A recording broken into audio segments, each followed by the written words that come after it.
Are we approving these today? Okay. They were emailed out to the committee, Yes. so I think you have time to review them. Yes. Yes. So we do have the Budget Committee meeting of last Tuesday, May 5th at 5:30 in Harris Hall, available for approval. Everybody that wants to have a chance to read them. Any questions, corrections? There is one correction.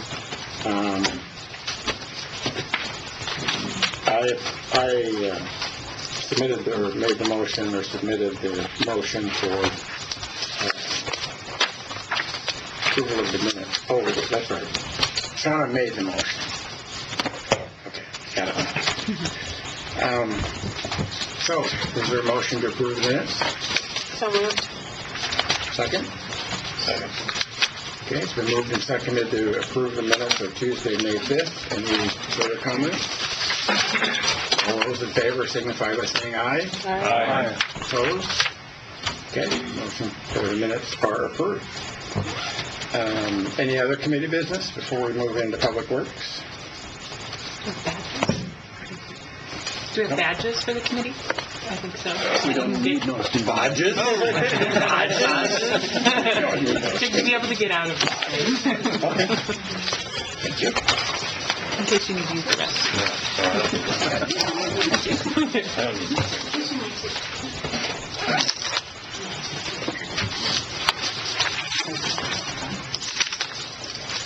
Thank you very much. Okay, let's move on to item 3, Public Works. Marcia Miller and staff, welcome staff. Thanks for being here on such a beautiful day.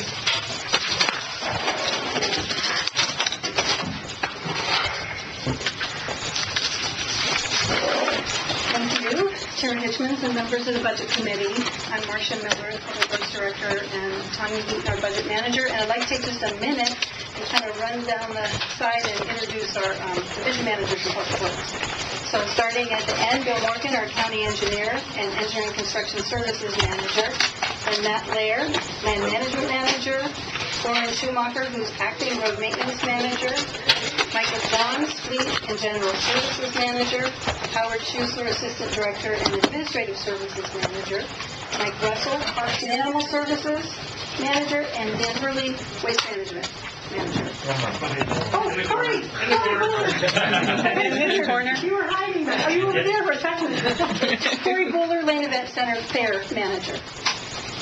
So as we move through this, and if you have any questions at the end, they're available to answer any of your questions. So starting off, you have seen this one-pager. This is on Tuesday night, County Administrator shared the one-page strategic plan for the county.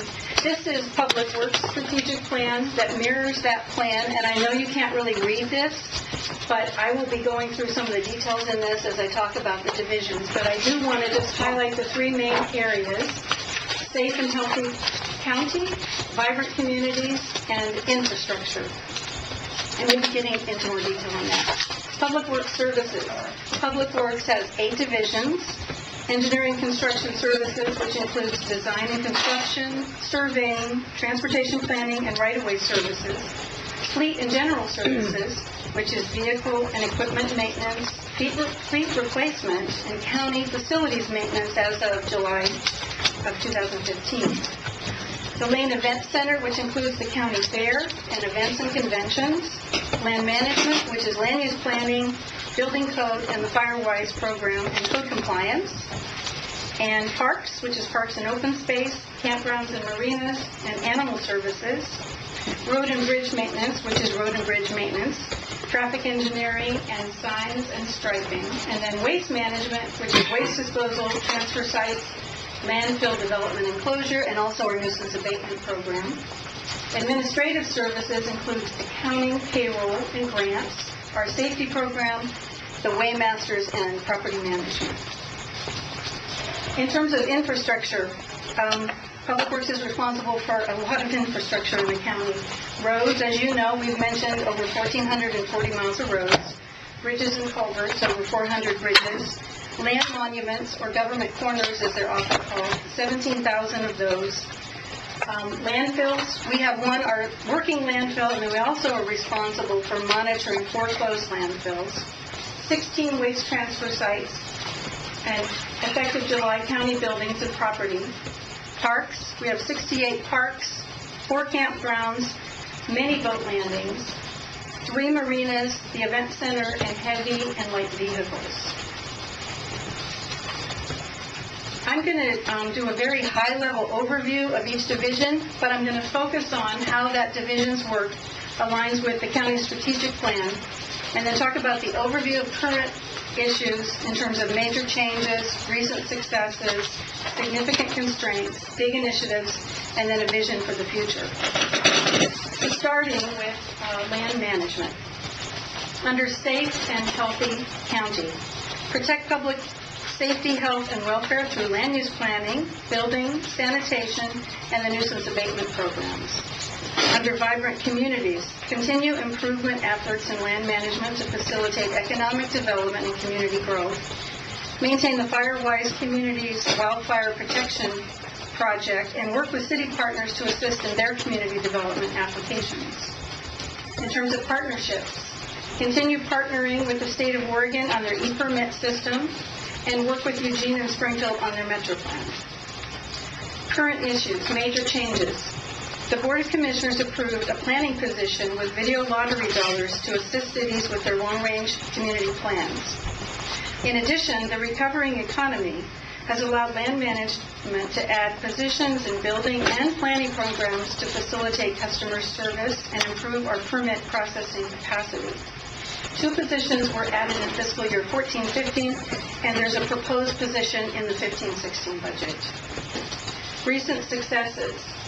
LND Pro will go live in early 15-16, maybe even late 14-15, which will enable county residents to access their permit records online 7 days a week, 24 hours a day. In terms of constraints, revenues for land management are heavily reliant on the economy and are susceptible to fluctuations. And big initiatives. There's a major process improvement project underway to streamline land use planning and building permitting processing.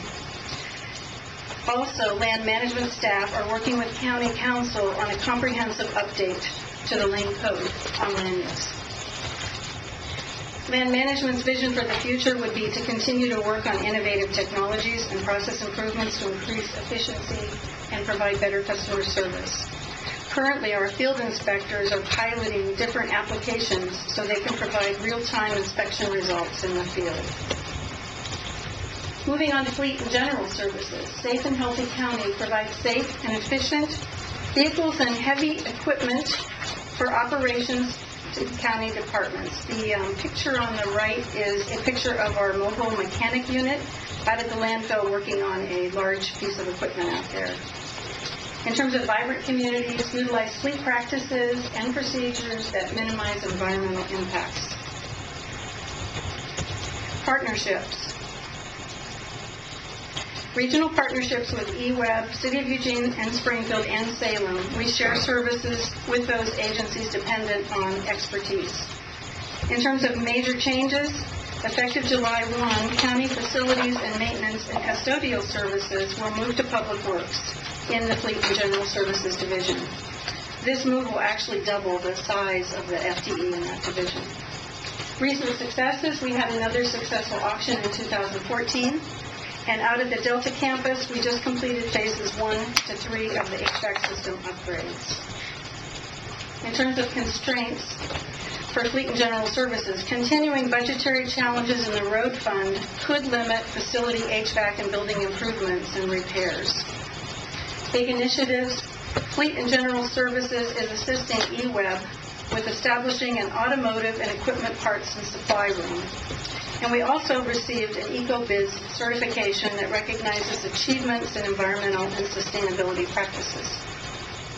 Vision for the future for Fleet and General Services is monitor advances in sustainable transportation options and consider new technology when decisions can be supported by a sound business case. Also integrating countywide facilities maintenance into Public Works. Moving on to the Event Center. In terms of vibrant communities, support and encourage the health of our communities by offering a variety of healthy activities at the event center. Also support local business growth and development by providing a venue for vendors to show and sell goods and services. And reduce Lane County's environmental footprint through equipment efficiencies and recycling at all our events. In terms of partnership, Lane Event Center works with Travel Lane County to attract businesses from outside the area, and we're also currently working with Saturday Market to create a marketplace at the county fair, or expand on that. Infrastructure, prepare facilities assessment for all site structures and prioritize needs. The picture on the right was a setup for a recent Oregon Medical Group event. In terms of major changes, none are really currently planned for the Lane Event Center. Recent successes, the 2014 County Fair. And who doesn't love those pigs? It just makes me smile. I can't help but smile when I see them. That was the All-Alaskan Pig Race, which I guess is a very popular event at the Lane County Fair. We served over 750,000 people attend an average of 175 different events a year at the Lane Event Center. Significant restraints for Lane Event Center are ongoing budget challenges coupled with aging facilities continues to be a constraint. In terms of initiatives, we're in the process of initiating a facility assessment and a management plan for the event center. And vision for the future, continue to look for partnership opportunities with the community. Parks and animal services. Safe and healthy community. Provide diverse recreational opportunities for healthy activities and safe and affordable parks, open spaces, campgrounds, and accessible waterways. Also provide basic animal control and enforcement services to help ensure safe and adequate care for the animals in Lane County. In vibrant communities, parks will continue to provide services directly related to fostering livable communities. In terms of partnerships, parks will continue to support existing partnerships and foster new ones to meet management goals and objectives, and continue to work with regional partners to provide sustainable animal services to the community. Overview of current issues. Major changes. The reductions in the road fund have eliminated Parks Division groundskeeping on the Delta campus, which resulted in a reduction of 1.5 FTE in the fiscal year 15-16 budget. In terms of successes, construction and operation of a new restroom, shower, and laundry facility at Orange Park and Campground. The construction and operation of a new restroom facility at Hendricks Bridge Park and Buford Park Trail improvements. In terms of significant constraints for parks deferred maintenance will continue to be a challenge in the future without additional funding or revenues. This is a picture of the Armitage Hilltop restroom facility that was completed this last year, and it is a fully ADA compliant restroom facility. It has 4, and I know many of you have actually seen it, and were there for the ribbon cutting. It has 4 family restrooms and laundry facilities. This is a restroom at Hendricks Bridge, and this also is a fully ADA accessible restroom. You can see they brought this in on this huge crane. This one is a prefabricated facility because that's what the Oregon State Marine Board had recommended for facilities that are close to water features. And both of these projects for these restrooms we were able to do with the assistance of the Oregon Marine Board grants. Big initiatives in parks. Continue to focus on maintenance of existing facilities and enhancement opportunities as they arise. Also updating the Animal Services Lane Code to address the current model and implement recent legislation, and working with the Large Events Task Force. That Large Events Task Force is working on bringing back recommendations to the board on appropriateness of large events in Lane County parks. The vision for the future, we're in the process of working through developing Parks Master Plan. That master plan will guide the division to provide the best services and facilities into the future. Also, Animal Services will continue to provide efficient services related to the care and control of animals within Lane County. Waste Management, Safe and Healthy County, continue to protect public safety, health, and welfare through sanitation and nuisance abatement programs. The picture on the right is a picture of our tipping deck out at Short Mountain landfill. Under Vibrant Communities, maintain a healthy environment with regard to air quality and solid waste management while performing work in sensitive areas. Reduce Lane County's environmental footprint through efficient solid waste management practices to increase resource recovery. Current issues. Major changes. Implementation of a credit card acceptance at transfer sites for all customers. This will significantly change fee collection processes and improve customer service. Recent successes. In February, co-mingled recycling began at rural transfer sites, greatly simplifying recycling operations. That change is expected to save us about $170,000 annually. Another success that continues to be a success is Lane County continues to exceed the 54% state-mandated recovery rate. Ours is currently at 56.9.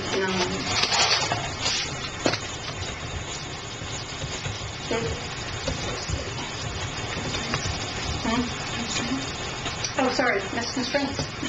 The division, that's a big one. The division needs to cut $1.5 million from its operational budget and begin saving for Phase 6 of Short Mountain Landfill, which is to be constructed in 2025. In terms of big initiatives, there's a system-wide assessment underway to identify potential areas for reductions that will maximize savings and minimize impacts to Lane County citizens. There's also a multi-year effort to develop a regional solid waste plan. The picture on the right is a picture from our household hazardous waste collection program. Vision for the future for waste management. Waste management provides customer-focused solid waste and recycling services, managing materials for the highest and best uses to protect the environment, build the local economy, and conserve resources for the future. Road and Bridge Services. In this area, we've actually combined two divisions, the Engineering and Constructions Division and the Road and Bridge Maintenance Division. Safe and Healthy Community. Continue to protect public safety, health, and welfare by maintaining safe road and bridge system for Lane County residents and visitors. Partnering with Elkhart, Springfield, and Eugene as part of the Lane Livability Consortium. In terms of Vibrant Communities, minimize the environmental impacts of our internal operations, and in partnerships, maintain regional partnerships to plan and develop a healthy, integrated transportation system. Also, collaborate with ODOT on the territorial highway safety improvements. Infrastructure. Maintaining a safe regional road system is the primary goal of Road and Bridge Services. We've also been engaging county residents and city partners in working toward a local regional funding solution to maintain our roads and bridges throughout the county. Infrastructure. We're also responsible for preserving over 17,000 government corners, as I mentioned earlier. The picture on the bottom right, shows the corner, the monument piece is missing, but the post is there. And then the picture on the upper right, you can actually see that. And then the one on the left is actually a close-up of what those government corners look like in the field. Current issues in Road and Bridge Services. Major changes. We talked about this on Tuesday night, but worth repeating here. The service changes have been made to balance the proposed budget with a reduction of 18 FTE and $5.5 million in expenses. In terms of recent successes, as a result of a tremendous amount of work by staff, the county administrator, and the Board of County Commissioners, we have a local revenue option on the May ballot for the vehicle registration fee. Another success is the countywide benefit cost savings initiative that resulted in savings to the road fund, and of course more recently the Secure Rural Schools 2-year extension.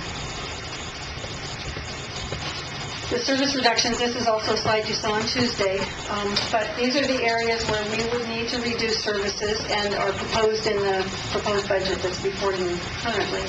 A reduction in our 24/7 hour ice and snow response, reduction in our vegetation and guardrail maintenance, reduction in roadwork supplies, which affects local suppliers, reduction in maintenance and preservation, which also can affect local contracts, project preparedness, project management, the Waymaster program, our ability for storm response with a 18 FTE reduction or 11%. Road and bridge services, significant constraints. Flat revenue with growing expenses require constant and have required constant budget adjustments. A significant portion of our revenue is dependent on the fuel tax, while residents are selecting alternative fuel vehicles and fuels with higher fuel efficiencies, which of course are all very good things. There's also some recent data that shows that young people are actually driving later, not getting their licenses till later, and also driving less. So all of that affects the fuel tax revenue, which you can see from this chart is 47% of the state revenue that we receive. Big initiatives. We're still working on the territorial highway safety improvements, and we're also working on the safety corridor improvements for Row River. The pictures here starting in the upper right, that's a picture of a community meeting about the Row River improvements. And then if you go down to the lower picture, that's the actual road. And the one on the left is our design for an undercrossing at Row River for safety for bicyclists and pedestrians, and that is underway, or will be underway very shortly. We've been saying this a lot, pay now or pay much more later.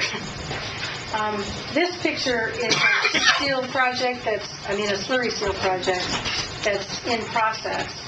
And prior to right now, when you look at the center part, that part has already had the crack sealed. Prior to that, to the naked eye or a resident, if someone looked at that road, they would say, that road is in really good shape. Why are you doing anything with that road? But the county's approach and road maintenance's approach over the years to maintaining our roads has been to go out, inspect those roads. If there are small cracks, fill in the cracks, and then either do a slurry seal or a chip seal, which is the lowest cost method to extend the life of that road. So you can see here, this one had the crack seal application was applied, and then it's in the process of applying the slurry seal. And the next slide shows the completed project. And applying a slurry seal, the slurry seal can add 3 to 5 years to a road surface. A chip seal can add 7 to 10 years. And actually, the county has used some innovative techniques for chip seals, and our chip seals, although they say that kind of the standard is 7 to 10 years, our roads have actually been lasting longer that with some of the new innovations that have been used by Boone County. I wanted to show a little bit about daily operations. You might think, looking at these pictures, that this was a storm event, but it wasn't. The upper left-hand side, if you see that dark spot, that is actually a sinkhole in the road, and then below that is a close-up of what that sinkhole actually looks like. This was not a result of a storm, but just a result of a normal kind of winter and how things happen. And of course, on the far right, you can see that there's a slide, and part of the lane has slidden down off of the roadway. The next one. This also, the one on the far left, is actually not a storm event either. It's a culvert that got plugged and created a lot of flooding, but not in association with a storm. The tree on the bottom right was actually not related to a storm. And of course, the upper right one is snow, which was last year. We only had really 2 days that we even had our snow plows out at the upper elevations of our county roads. So it was a very unusual year for us in terms of that kind of maintenance. Leaf pickup, that's another one of our just daily operational programs. We do 2 cycles of leaf pickup a year in the fall. We currently have an IGA with the City of Eugene because, as you know, there's a kind of a mishmash of county and city roads in River Road, Santa Clara area. So the IGA that we have with the City of Eugene allows the city to maintain and do leaf pickup on the roads south of Beltline, and the county does leaf pickup and maintenance on all the roads north of Beltline. This is some of you will recognize this. This is a recent slide on Deerhorn Road. Also not really related to storm event, just some rain and heavily saturated soils that the hillside gave way and the road was completely blocked. This is a list again. If the vehicle registration fee does pass on May 19th and is adopted, we would propose to add back $3.1 million in services, which equates to 13 FTE, increasing our roadwork supplies, our maintenance and preservation, project preparedness and management, reinstating the level of mowing, striping, guardrail, chip seal, and paving repairs that we do, reinstating Waymaster to its full extent, being able to respond 24/7 to storm, ice, and snow, and also reinstating the dust oil program. The dust oil program was eliminated a couple of years ago in those budget reductions. And the last one, this picture, before I turn it over to questions, is actually South Willamette Street, an overlay in 2014 that we received a construction project award from the Asphalt Paving Association of Oregon. So with that, any questions for me, Tanya, or the team?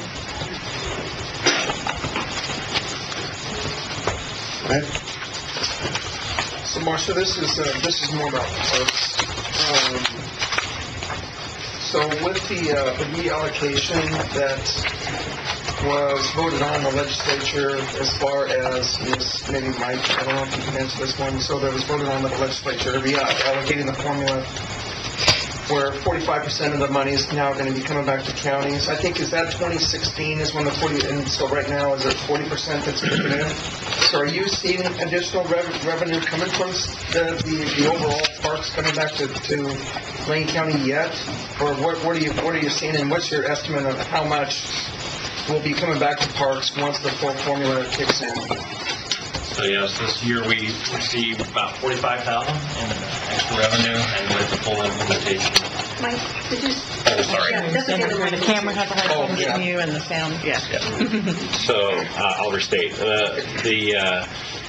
This year we received about $45,000 in additional revenue because of that change. The full implementation to 45% of the distribution, we'll see about $90,000 coming to parks next fiscal year. Very good. Thank you. One more question.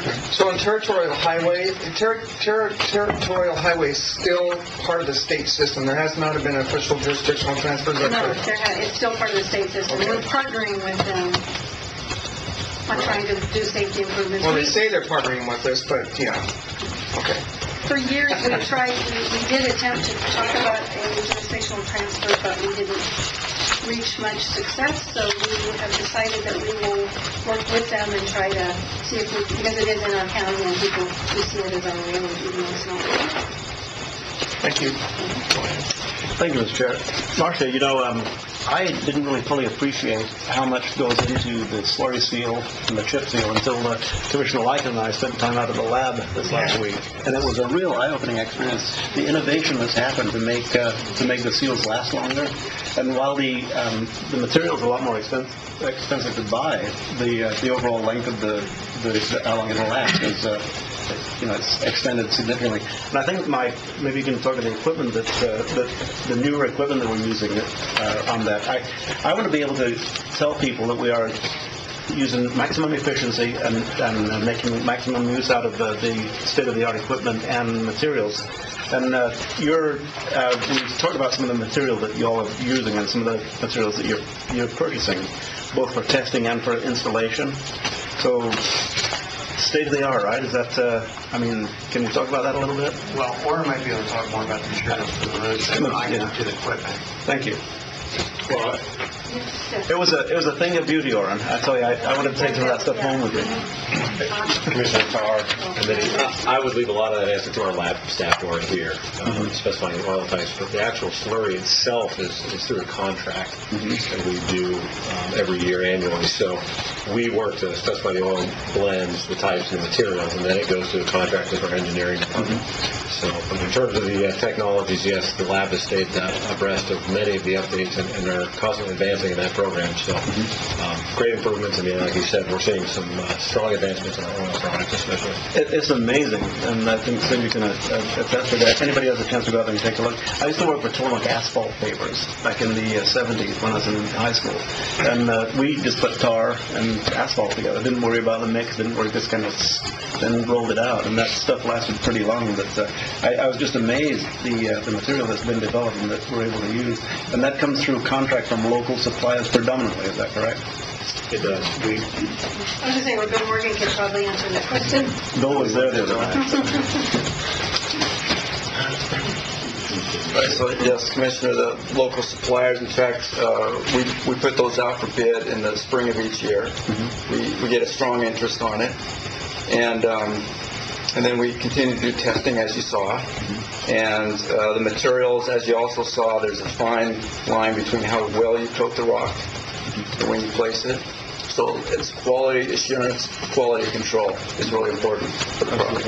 And, I really came to understand and listen to Commissioner Bozovich on the radio the other morning. In fact, a couple of times I've heard you on the radio talking about how the public works is such a strong contributor to our local economy. I mean, when we do public works, people go to work, people have jobs. And once again, we're talking about the importance of maintaining our roads and the importance of using the right materials to maintain our roads. And we've kind of, I don't believe we've hacked it to death yet. We still need to keep talking about it and make sure that people understand that we are absolutely doing the best job that we can with the best materials and squeezing the most out of every single dollar that we use in our road maintenance. So thanks for answering those kind of wondering questions. I just wanted to underscore the fact that we're not cutting any corners in terms of how we do the work.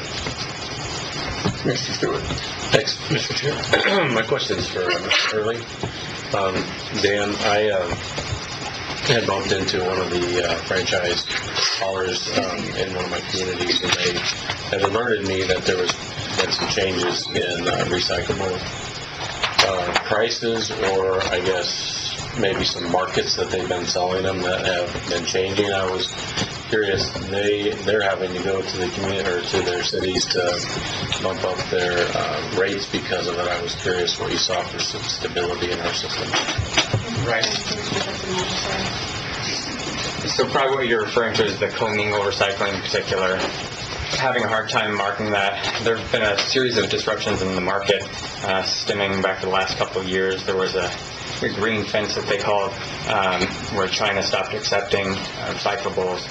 And then there was the slowdown at the ports, so it's been hard to get materials out. The effect of that is that so most of the commingle gets shipped up to the Portland, Vancouver area to get processed there. So it separates all the plastics and different types of materials that go into commingle. And so some of the haulers are now being charged. It used to be at zero cost. Sanipack would take the material, and then they would mark it from there. They would get the value of the commodities, so it would be a no cost to the haulers bringing it to them. That's bumped up to $10 a ton for some of the haulers regionally. We just started in the commingle, and we have a year contract, so we'll stay at zero through the year, but we may bump up after that.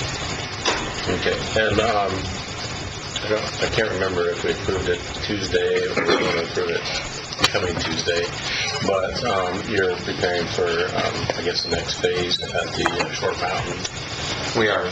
Just curious, maybe you could let the citizens know the projected life of the site, and then also what they might see as where that next phase is going to take place out there.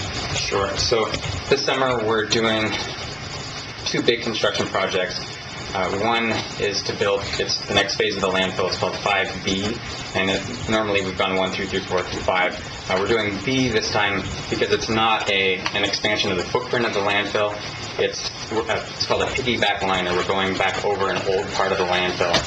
But because that old part of the landfill only has a clay liner, doesn't have our modern plastic liners. We're required to do a modern liner over that. So it's actually there's a valley between the cell that they see closest to the freeway and the old part of the landfill. And so by lining that valley and at the side of the hillside on the east side, we're creating a large amount of area. So that will last us through 2025. So phase 6 then will be the next one towards the freeway. So the public won't see anything for the next 10 years. We'll be back behind the current cell and coming then back over the top of that. The other big project that we're constructing is a leachate storage tank. We're building a large 1.3 million gallon tank that'll be right by there's the building just kind of south of the landfill. So we'll see that go up. Thank you. Do you have another question? Go ahead, I'll come back. Thank you. Thanks for the information and presentation. I had a question. I was really pleased to see on this slide and on the other, the Cottage Grove with bicycle and pedestrian infrastructure being emphasized. But just generally, if the county has made any goals or commitments to when resurfacing or creating new roadways, incorporating bike lanes specifically. When you gave on Tuesday evening the number of lane miles didn't include bike lane miles, but particularly as it relates to the strategic plan and the health improvement plan that the county has as well around reducing environmental footprint and increasing overall health and obesity reduction goals and equity and access. If you could talk a little bit about where the goals are for ensuring safe, active transportation options in all of our road improvement projects. Very good. Thank you very much. Very good question. A large part of our policies are in what we call the Transportation System Plan, and that was last updated in 2004, but that's one of the items that we're updating right now. So one of the very strong components of the Transportation System Plan will be exactly what you're saying with respect to the intermodal nature of the transportation network. The other things we have already within Lane Code, Chapter 15, are standards for bike lanes anytime that we're doing a reconstruction, more of a widening project. Unfortunately, with the funding, we haven't had very many examples lately, but ones from the last 5 years, Harvey Lane in Crestwell, Bolton Hill Road, and Benita, those types of projects. The other thing that we're doing is constantly working with user groups, and I believe Orrin was out riding his bike this week, pedaling actually with the Gears group, and really trying to analyze and study and get input on, again, improvements to chip seal processes that can both be durable and rideable. So we're very committed to all modes of transportation. Great, thank you. Thanks. Corey, this question actually, I believe, is Shannon Steve asked me Tuesday night, and I couldn't answer it. When do you project that your assessment planning document for the Expo Center is going to be completed? We don't have a completion date at this time. I'm working with Brian Craner. We're starting with the mechanical and electrical assessment, and then we'll go through that. So I would guess still at least a year out. That'd be my guess. All right. I didn't do that. Questions? Thank you. So I was happy to see all the ties to the strategic plan as you went through that process. And as you were going through the event center, I was thinking of the photos in the recent Register Guard of lots of people roller skating out there as a healthy activity at the event center. You're moving towards a credit card system at the transfer stations. Is there any thought in park systems to installing credit card systems for some of the acts for park passes at certain sites? Yeah, so we have, last year actually, implemented a credit card system at Buford Park. And just as a pilot to see how it would go, we have seen the numbers of people using their credit card to purchase a day pass go up. And so we are over years, it's not a cheap implementation to upgrade our fee machines. So over the next several years, we do plan on upgrading our fee machines to accept credit cards. So we have right now 5 fee machines in the field right now. So upgrading those and then adding more fee machines as we can. So. Excellent. Yeah, 'cause I've actually heard from constituents that showed up at a park, realized they didn't have cash, but had their credit card with them, and then ended up getting a parking ticket because they weren't able to actually purchase. They wanted to purchase the pass but couldn't. So that's good. I had 2 quick questions, and I think Bill might be able to answer these. One, could you just clarify that dust oil isn't really oil?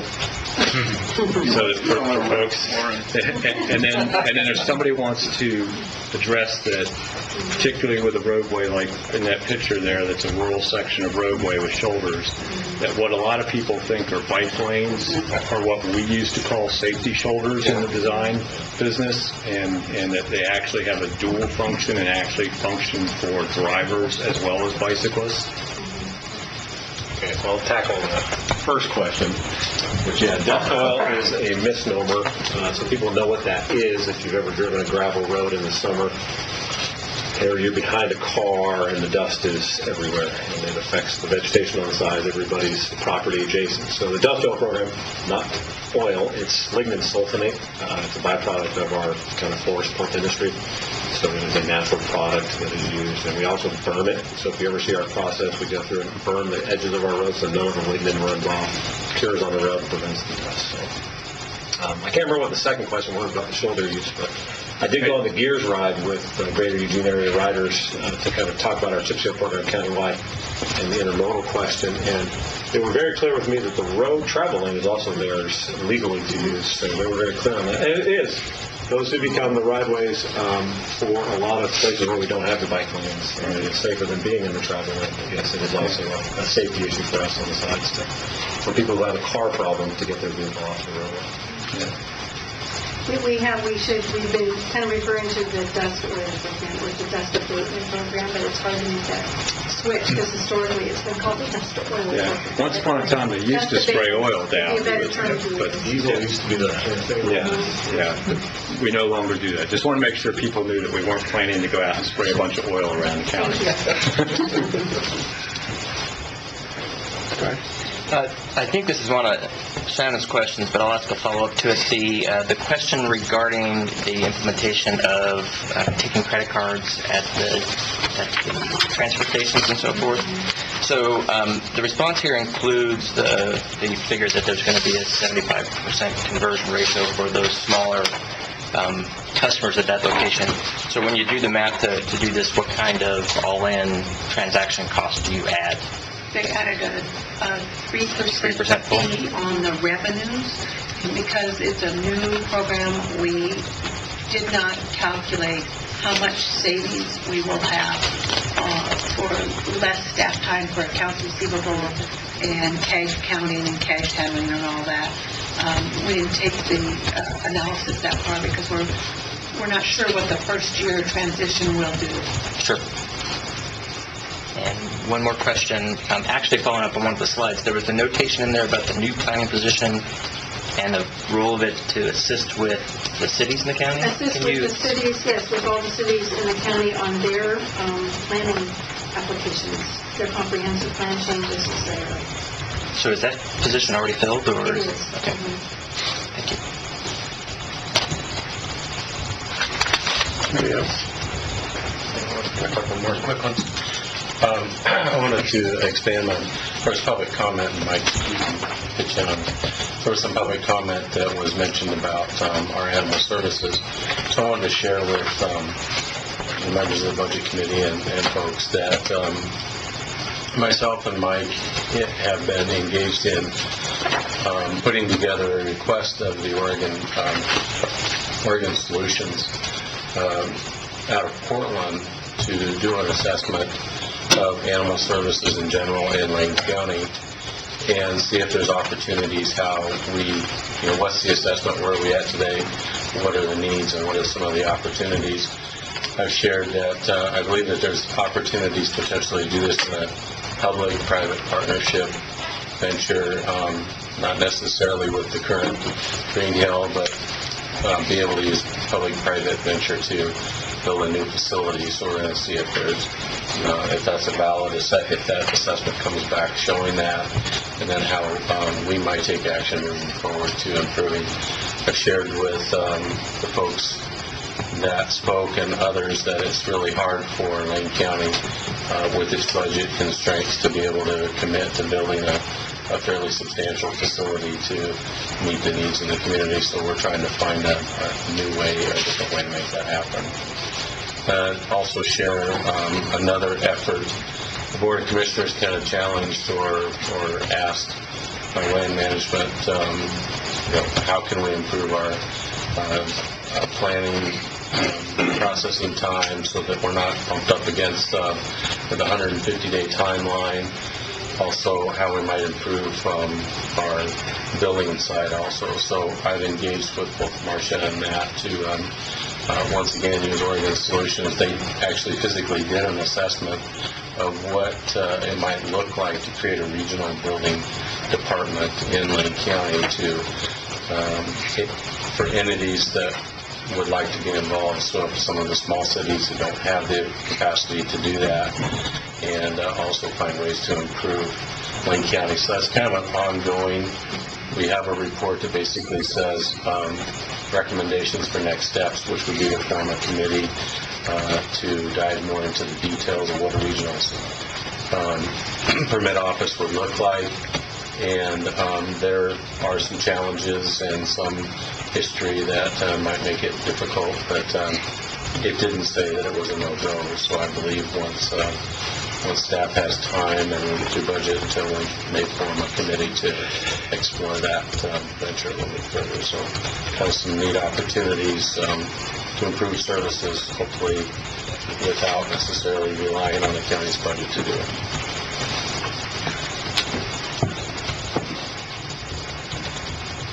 Okay. I have a quick comment. As a heavy user of Mount Pisgah, and take that any way you want, I want to compliment the volunteers and the staff that maintain the trail at the top of Pisgah and all around the park. And it is a wonderful gem of a outdoor hiking trail for Lane County. So please express my appreciation to the staff and especially the volunteers. It really is a community effort. Okay. Any more questions for Public Works? Then let's move into capital projects.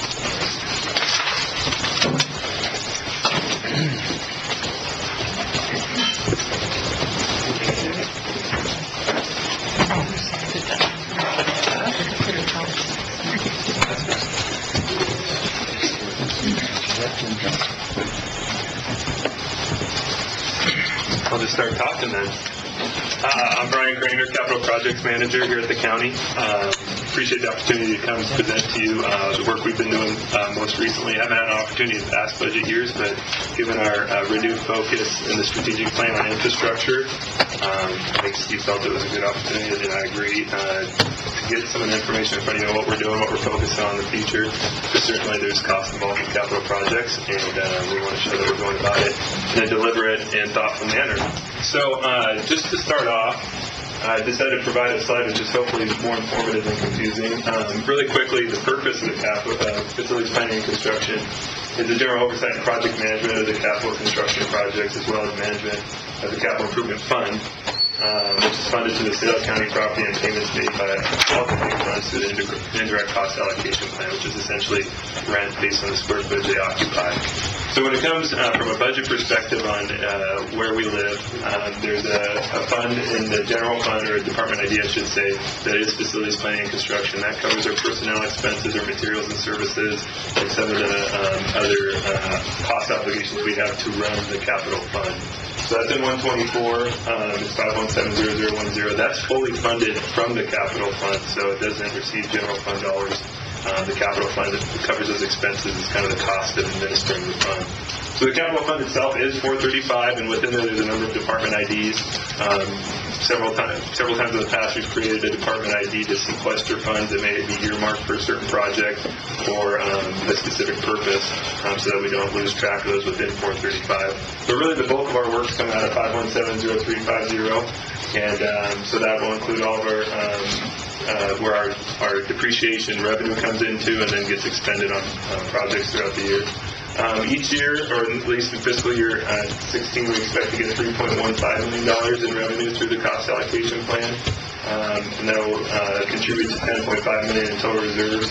$653,000, a little bit more than that's going to be dedicated to debt services on past projects. So a lot of times we finance our projects and then have a debt service term that we need to address.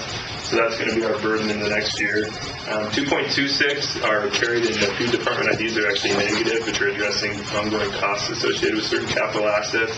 We're working hard to address that to get those off the books.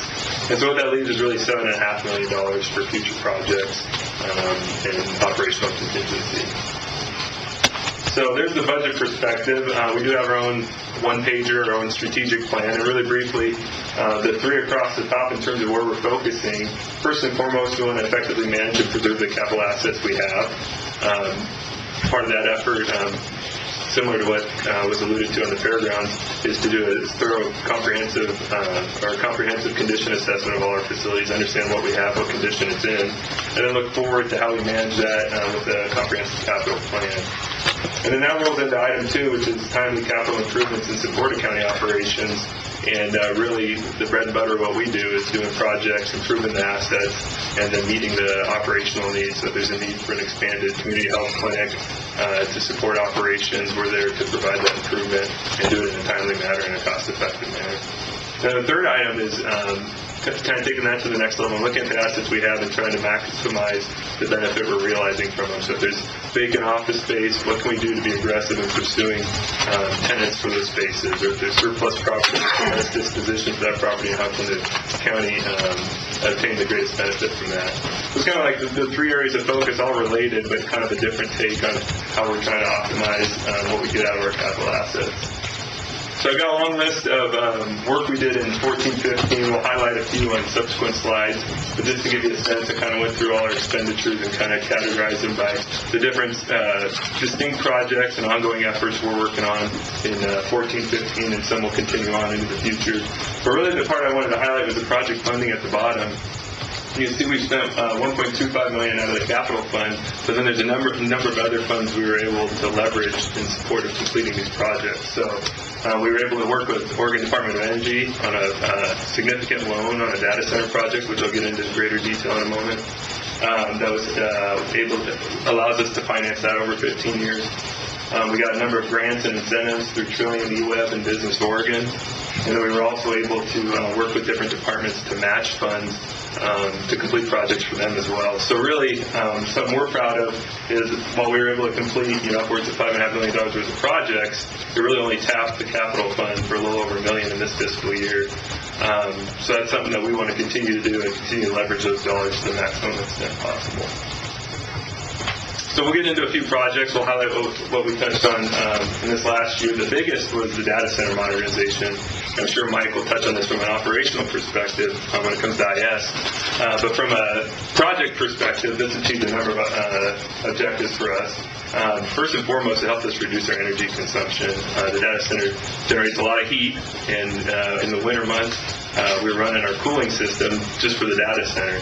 And we were able to introduce a new cooling system that does that a lot more efficiently and takes that burden off our central plant so we can more or less shut it down in the winter months and realize that energy savings. It increased the reliability because we were introducing a new modern system, but we were still keeping ties to the existing system, so we got some duplication of services there. So when one goes down, we can quickly switch to the other. In the past, a leaky pipe in the basement might mean we were contacting Mike's folks and shedding server load and contacting our partners and letting them know that we were kind of in a dire situation. And now we have the redundancy to eliminate those sorts of scenarios, which is very important.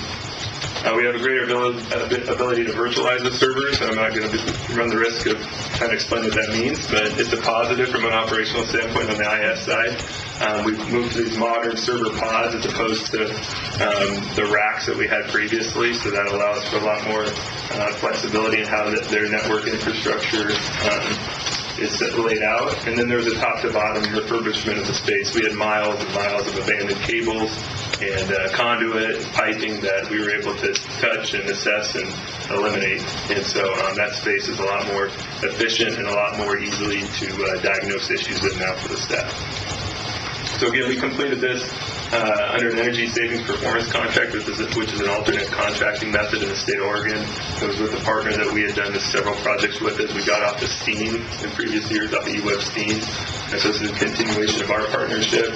We were able to bring it in under the guaranteed maximum price. And then we had a number of partners between EWEB coming to the table and helping us purchase some equipment, and then the loan to the Oregon Department of Energy. So really quickly here, just the system's still being commissioned, but we're already seeing the savings. So unfortunately, the data center lives within a larger kind of ecosystem of HVAC systems. And so the courthouse, the PSP, basically everything on this block is getting served from one common point, one common meter. So we're not necessarily able to single out what the effect of the data center is, other than with some data logging we were able to do. But if we just take the electricity bill, since we brought the new equipment on, you can see we brought it on last November. Probably have a laser here somewhere, don't I? We brought it on last November, so I did a month-to-month comparison just from November to March, and you can see in the orange for the entire block that's how much we're saving in electricity.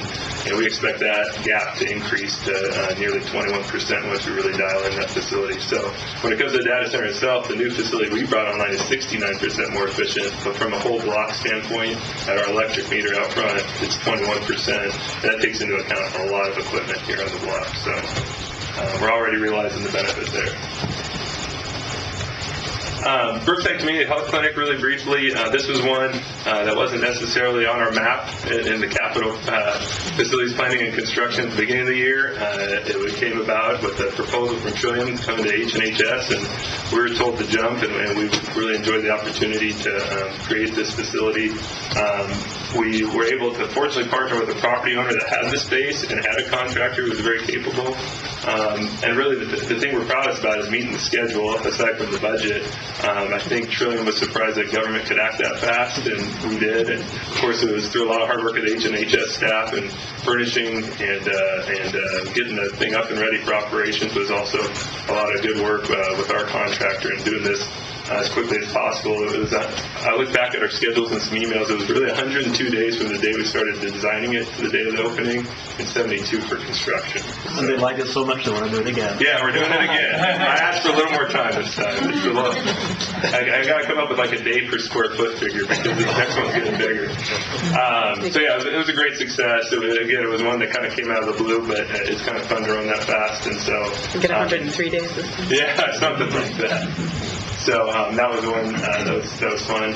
This one isn't nearly as as attractive or exciting, but as we look at the jail, and the fortunate thing about the jail is it's built in so many phases. There's so many different roofs out there, but as we work closely, this is an example of working on the operational side as the sheriff looked to expand the jail capacity. There's certainly some preceding activities with some of these mothballed areas. One of them was the roof on the east annex, and so for them to come to us and we worked together and met their timeline, delivered the project under budget.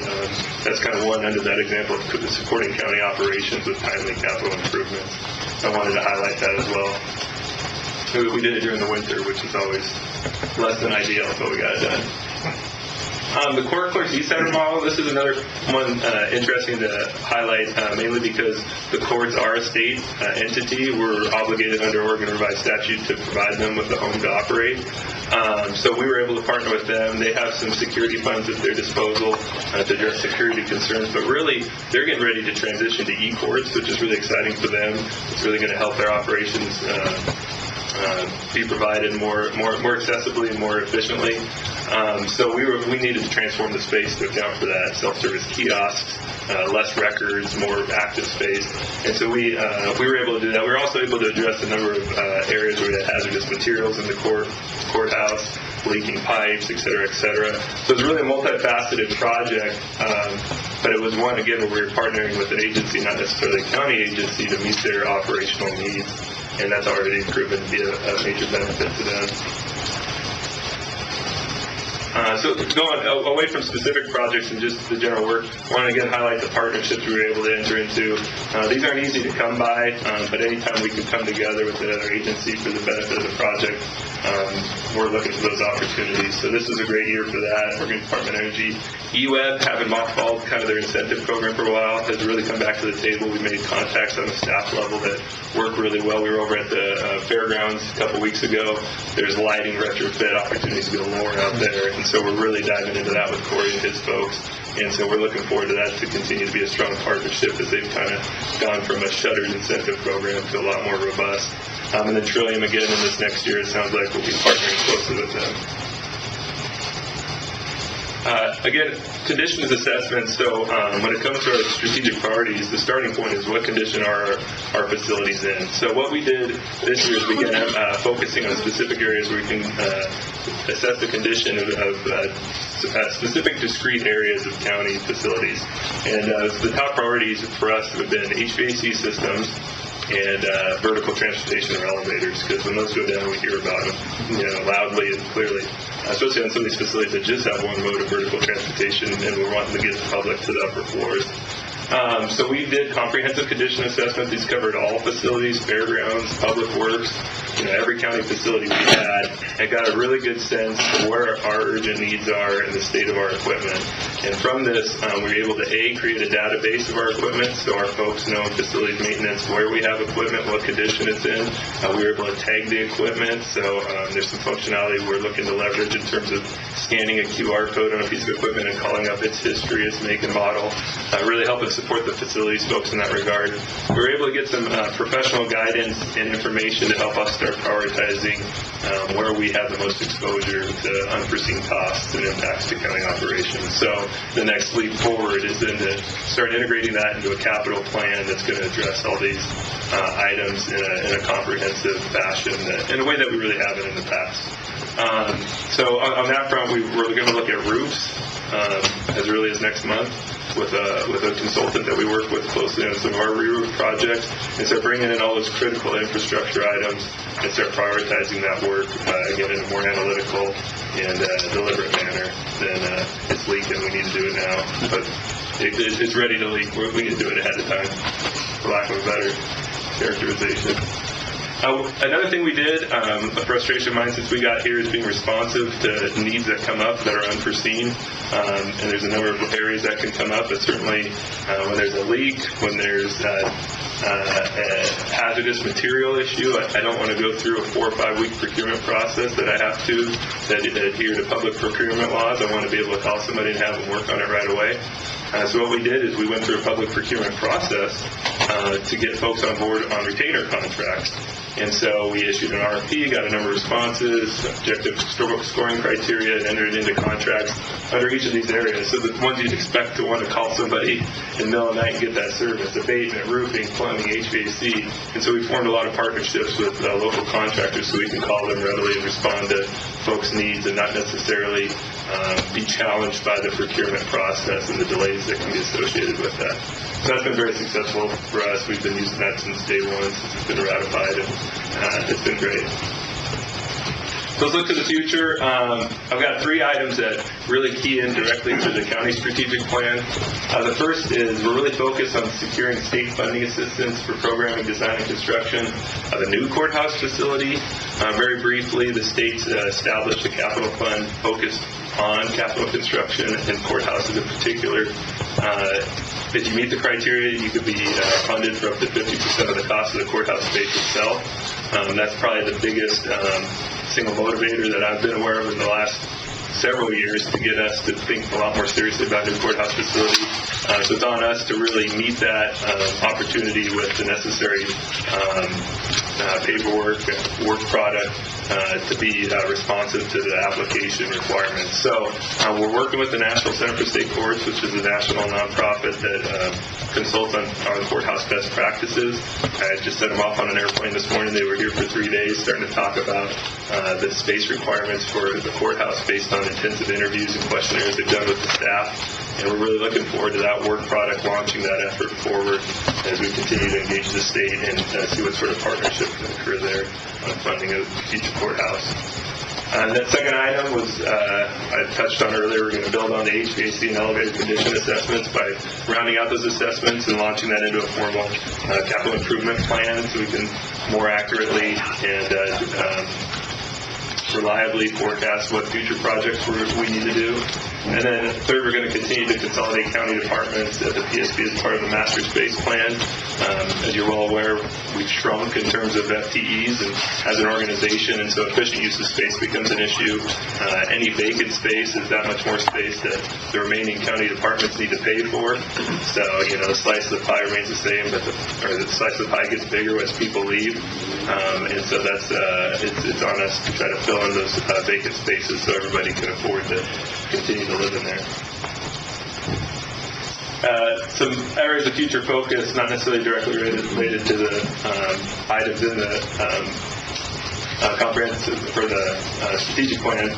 We want to continue to leverage outside funding, partner with those agencies like I mentioned. We've had some great discussion with Linda Cook, the emergency manager, about how we can leverage the FEMA dollars to more better prepare our facilities, especially those that we're going to rely on in an emergency situation, to better prepare those to operate in those situations, moving mechanical equipment above base flood elevation, getting them to be more resilient and ready in the event of an emergency. We want to identify qualified partners to enter into an operating agreement for a forest work camp. That's been shuttered for some time, and it's something that there's been renewed interest in lately, and we continue to engage potential partners in operating that facility, and that would be certainly a relief to the capital fund not having to continue to maintain that facility. We're going to continue to support planning and design efforts on our annex property, which is their 6 and Oak development, where we're partnering with the Market District LLC and HAXA on an exciting mixed-use development there. There's been a lot of due diligence over the last year, environmental assessments, et cetera, that have progressed, and so we're excited to start getting into the specific design of those and advancing those efforts. And then we're going to continue to obviously address deferred maintenance items that present the greatest risk to operations. So finally, trying to kind of sum it up into the challenges and strategies, limited resources. I'm sure you haven't heard that from anybody else, but we're going to continue to seek funding from outside sources to maximize our resources. Debt service obligations, so when we do take on that debt, we're going to continue to be vigilant in how we manage that and make sure we're going to be able to service it. We've got aging infrastructure, obviously, so we're going to try to continue with those condition assessments and get that capital plan in place. We've got rising facility operating costs, so energy saved now is going to be that much more of a savings in the future as those rates continue to increase, so we're going to continue to focus on that. And then there's unique project demands. So the community health clinic, its unique project demand is schedule, and so we need to make sure we meet that. There's others like the data center where it's a lot more performance-based and maybe the schedule isn't above all. So the challenge for the capital fund is to make sure we identify those, keep the project partners accountable, to make sure we're contracting in the appropriate manner to deliver the projects on target. So that's it for me, and I'm open to questions. There's certainly a lot more projects and things you may have seen around the facility than what I covered there, so I'm open to any sort of questions. I'm not sure if this is best for you or a different department, but since you mentioned it, can you talk a little bit about the forest work camp and the opportunities you see? Absolutely, and I want to key on it, but so my predecessor took that on as part of management services when the sheriff's office more or less relinquished it. So there are ongoing costs associated with the facility. There's a land use approval for approved non-conforming use, and so in order to maintain that, we do try to maintain some level of operation out there to honor that approval and maintain it.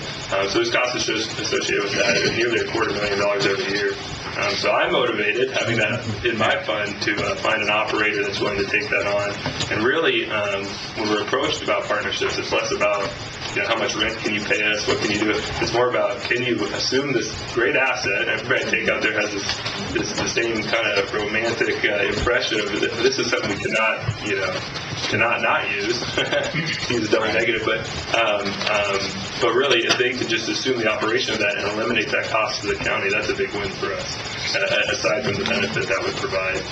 So in recent months, there's been a lot of renewed interest in terms of how that could be used, especially a lot around with the discussion around housing the unhoused and how we can leverage that facility.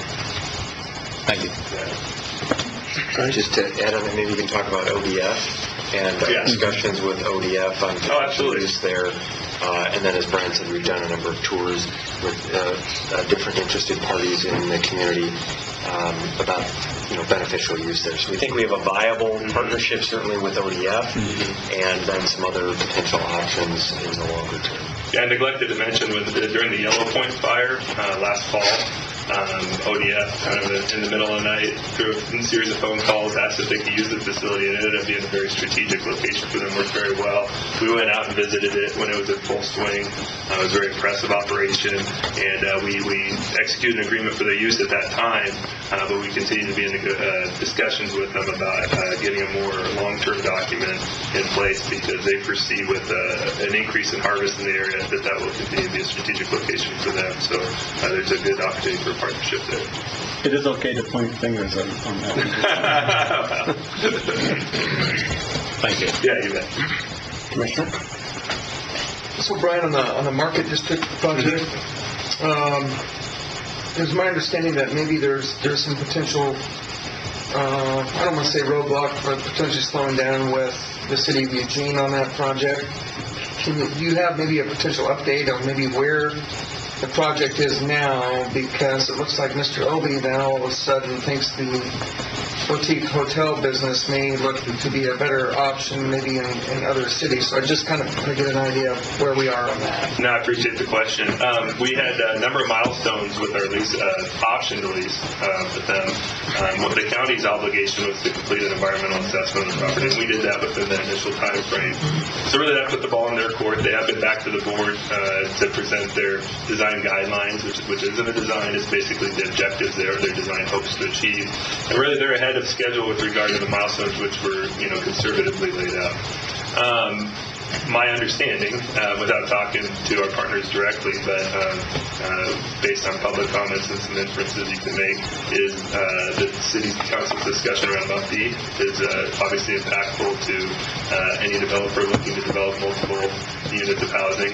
And then the train silent zone, quiet zone, I'm not quite sure what the technical term is another piece when you're trying to market rate or high-end housing immediately adjacent to the rail line. So I know those are having an impact on their planning and how they perceive their development rounding out. And certainly they've got a lot of work to do in terms of their financing and all those pieces. So again, they're ahead of schedule on the milestones, but I know that those are impacts that they're monitoring. We appreciate the update. I just want to take a moment, Brian, to say thank you as one of the commissioners that gets a regular monthly update as being on the facilities committee. I really appreciate the great work that you're doing. I mean, it speaks for itself when you presented it. We invested $1.4 million and got nearly $6 million worth of upgrades and improvements, and not to mention you talked a little bit about the energy savings, but you're seeing nearly $8,000 a month for the energy savings just on that one project, not to mention other efforts that you're doing around the building. I hope in the future, we've talked about it, but maybe we'll coordinate with Mr. Johns and be able to actually highlight what each project has been doing, so we can do it cumulative. What all these different projects are doing and how we're reducing our impact on the environment and being more efficient. So just thank you for the great work. I appreciate that. Yeah, and I should recognize the facility maintenance staff. They're the ones that bring a lot of these to the forefront with their work experience and what they're dealing with in the field. And then with the sophistication they've brought on staff in the recent past, assignment supervising electricians, some HVAC knowledge that have come on staff, so just having fresh eyes there. The opportunities abound. We're just taking our pick of what's out there. But really, they've been helping guide and prioritize that, so it's been a great partnership, too. And if I might add, Mr. Chair, and I've been really impressed with your ability to take on additional projects. You touched about it on the Brookside Clinic, and now you're into another clinic. We learned at the last facilities meeting that looks like there's going to be a need to increase disabled and disability services. We need more space there, and you not only have projects that you're shepherding like the courthouse project or this or that, but then to just integrate in another project and get it done. It's really impressive. Thanks. Good fun. Well, while that iron's hot, I'll tag along. I think most of us would say the same thing. You handle the improvements in this building remarkably. And since I came on board a couple of years ago, the change in the way this building and all the other buildings appear, and I think it's based upon what you mentioned, the maintenance staff. Absolutely. The professional level of maintenance. I worked in City Hall for quite some time. I've worked in other buildings. And this reminds me of, it's one of the cleanest, nicest, most friendly buildings that I've ever worked in, and it really is. If you can pass that along, it really is a remarkable job that they do here on a daily basis. The men and women who are working here are just absolutely spot on. And regarding MUPTI, we've got to keep our eye on what's going on there. It is a really sensitive issue, and a little bit, in my estimation, there's been some overreaction on the part of the City Council based upon the current clustering of MUPTI that is making it more difficult for the more applicable places or the more logical places to apply MUPTI, which is multiple unit property tax exemption. Thank you. I was just going to say, you on the inner circle, please stop using acronyms. It's tax exemptions that are given for multiple dwelling units. Yeah, I apologize. The other thing I wanted to mention, Brian, is that you talked about the Forest Work Camp, and we do have other facilities that are redundant or underused or vacant, and we also have property that's underused. That came to my attention over the weekend that we have some pretty good chunks of property that we own that we're not using for anything. We're paying to mow, and then we're paying when people occupy them to respond, to do the response on them. And I asked at the last board meeting, I've asked to begin thinking about our properties that we own. And I know that your facilities and properties, and what is redundant, what do we need, what don't we need, and how can we save... Public Works. It's Public Works, okay. Well, the same is true for a number of our properties. This building has vacant space, but yeah, you're extending the conversation, absolutely. It's a broad conversation, so the properties, and I know Howard was involved very deeply in what happened over the weekend. But it really, the Forest Service Work Camp is what brought it to mind. We have a great facility out there that you are working on. And at some point in the not-too-distant future, I think the board is going to receive a report from Mr. Murphy-Heisky on what properties we do have that are redundant and can be potentially returned back, get the money back out of them. Whether it be sold in the city for parks or residential development, whatever it may be, the cities. Thank you. Along the lines of underutilized properties, I've asked a few times about the former Relief Nursery building. What's the status of that, and why has it not been filled for over a year? I wasn't involved with the commissioning of that, but I understand a lot of that was through the DA's office and nonprofits to fund that, and just the inherent challenge of knowing when there will be demand for the care, and then staffing that, insurance, etc., led them to mothball it, more or less.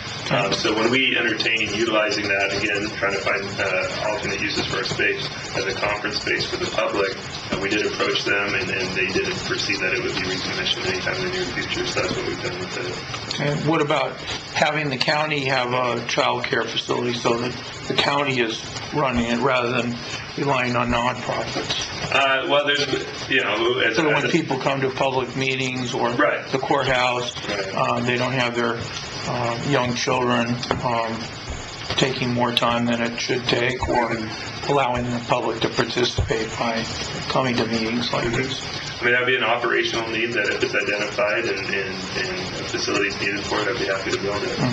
Well, in the meantime, why is there a sign down there? And it's like people have the idea that it's being used when in fact we could put up a sign saying, any group that wants to use this space, please use it. And we're not trying to, we're not trying to stop people, I hope, from making proposals to nonprofits to make use of space. Right, and absolutely. Part of leaving the signage there was just given the potential that it could be reused as that facility, that we wouldn't be going too far backwards in terms of eliminating signage. And what about taking it the other way, that there's a huge demand for office space, businesses that do business in the courthouse? What about renting that space out to title companies or insurance companies or lawyers or other people that have reason to be in the building, like the city of Eugene? Right. Well, City of Eugene's a good example. We're going to have a challenge when they do eventually move to their new facility in a significant amount of space that will be available. Right now, the space we do have does have challenges regarding access and its consolidation. So part of these projects in the next year, we're going to try to consolidate assessment and taxation in one location, followed by IS. So there's this master plan that's intended to consolidate all that excess square footage into one chunk that we can market and say, hey, who makes sense to go here? Right now we have, back rooms and empty offices throughout work groups, and we need to consolidate. Besides the former relief nursery room, there's also significant space 2 floors below us that hasn't been filled in probably 18 months. Well, actually, there was some folks down there recently. It was a contractor for City Hall. I executed a short-term lease agreement with them where they paid us, so as an example. Okay. The developmental disabilities, they're going to expand shortly into that space to some extent. So there was it was nice that that's available and immediately adjacent to them. And when I remodel the assessment taxation space, I'm going to move all those folks out temporarily into that space to facilitate the construction without having to phase it and incur those additional costs. So that's been a very valuable tool for me as I work through the building. Is there any way to tell whether we have any space that could be rented to either a nonprofit group or to a profit entity? That is part of what I've asked for. Yeah, certainly. Throughout our facilities, there's spots here. Again, the challenge is to consolidate that excess square footage, give it public access so those entities can utilize it without, integrating. If we know of people who want to do this renting, can we send them to you? Oh, yeah. Okay. They come my way all the time, absolutely. Good. Thanks. So I'm not sure, Brian, if you can answer this or whether Steve might have to help answer this. When we first started talking about doing the assessment of the courthouse space planning and all that, there was pretty significant public pushback as to how could we even think about building a new courthouse building with all our financial challenges we have as a county. Can you talk a little bit about the difference between financing a capital project and the opportunity that's available, particularly now through the state matching financing, and how we can manage to do that, and it's different than our daily operating budget somewhat, for the public that might actually listen to this tape, so they can understand why we're even considering building a new building with our budget challenges that we currently have. I can talk about the opportunity ahead of us and maybe a larger picture. I'll pass off. I'll start on that. So, the opportunity in front of us, I've got stacks of binders and assessments from reputable, professional third parties that have looked at our courthouse over the years. So the challenges and shortcomings are well established. And, for years it's been, when I assumed the position of, you need a 10-year plan for a new courthouse, we need to work on this. But what accelerated that was this opportunity at the state. The legislature in 2013 said we've got a lot of courthouses in dire condition. The courts are our entities, but through statute, the counties are obligated to provide suitable facilities for them. But you can imagine how that goes as a facility operator. I've got all these people paying me rent that need improvements. I got one significant one that isn't paying me rent who's going to get the improvement. So it's systematic throughout the state that no funding is dedicated towards the facilities. You're obligated as a county to address it, and we're giving you no funding, so you kind of get what you pay for. And so this is the state coming to the table and saying, hey, okay, we'll partner with you up to 50% to to make these improvements, because we recognize it is a dire need, and we recognize that in order to incentivize you to do that, we need to establish this fund. So that really accelerated our discussion around the new courthouse, mainly because in order to even become eligible for those funds, you need to start showing a plan forward. And so the work we're doing now is trying to establish that plan forward so we can remain in the discussion at the state to even be eligible for that 50% matching fund. And then as that plan goes forward and the dollars and cents start becoming clearer, then we really need to have the discussion about how we fund it. But it would be a capital improvement separate from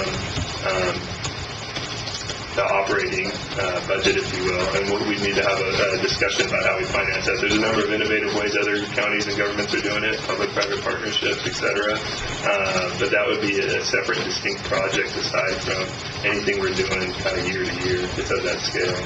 So I don't know if there's... Yeah, I think Brian covered it well. I mean, the difference, of course, is as we've talked about, the county's not responsible for the operational cost of the courts. The state is. We're responsible for having a facility for the courts to operate. I think for anyone who has toured, if you have not had an opportunity to tour the existing courthouse, I encourage you to do it.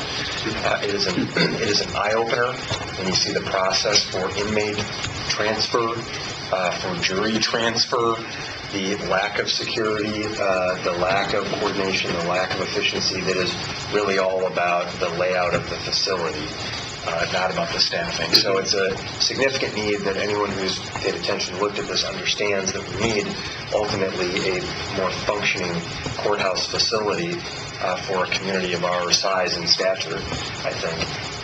And again, the difference between operations is operations are an ongoing cost. You pay for staffing that you need over the course of time to provide services versus construction and maintenance of facilities, which are, at least the construction portion, is a one-time cost. Now, typically, I think the opportunity we have here is, as Brian said, the potential for state funding up to 50% of the cost. Capital costs of a new facility could be funded by the state if the legislature and the governor come up with those resources. We don't have the resources. I don't think we have 50% of the cost of a new courthouse facility earmarked. We do have some reserves earmarked. So then we're talking about potentially issuing debt, and then whatever the period of time is to pay off that debt. So that's obviously a future conversation, but yes, there is a distinction between the cost to build a facility versus the cost to staff it and operate it. May I just add to that conversation? Another piece to us having this conversation about a new courthouse was really brought to our attention by the desire of the city of Eugene and I believe some of the board members, if not all, to try to accommodate a farmer's market downtown with the potential of different sites. And it's really hard to make that type of a commitment to say we're going to give a piece of property that was really intended for potentially a site for a future courthouse, give it up without really knowing what our true needs are, if we could do an exchange or something like that. So that was another one of the drivers that said at least we need to determine what our future needs are, and if we were to accommodate a farmer's market on the butterfly lot that was really kind of designed for future development of the courthouse, can we even physically do that, or should we? So. Mr. Chair, if it's all right, I'd just like to have a response to that and let you know that the conversation with the City of Eugene and with other partners in the public and private sector related to year-round farmers market, public market is still very much alive. What we've changed in that conversation is the sort of sole focus on two distinct properties and the conversation of a simple land exchange. So, as Brian indicated, we are pursuing our work with the National State Courts Association to develop a feasibility study for what is going to be required in the future courthouse facility. We're going through a very similar process related to a year-round farmers market, public market conversation. We're building a team of folks between the City of Eugene, Wayne County, University of Oregon, LCC, the farmers, and others, including Whole Foods, who has more recently come to the table, so that we really have a robust partnership there.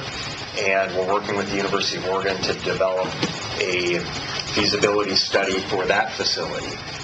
But we have not determined where that would go. So both of these conversations are ongoing, and our hope is that we can develop those feasibility studies and then start to have the conversation about where should these facilities be located in the downtown area.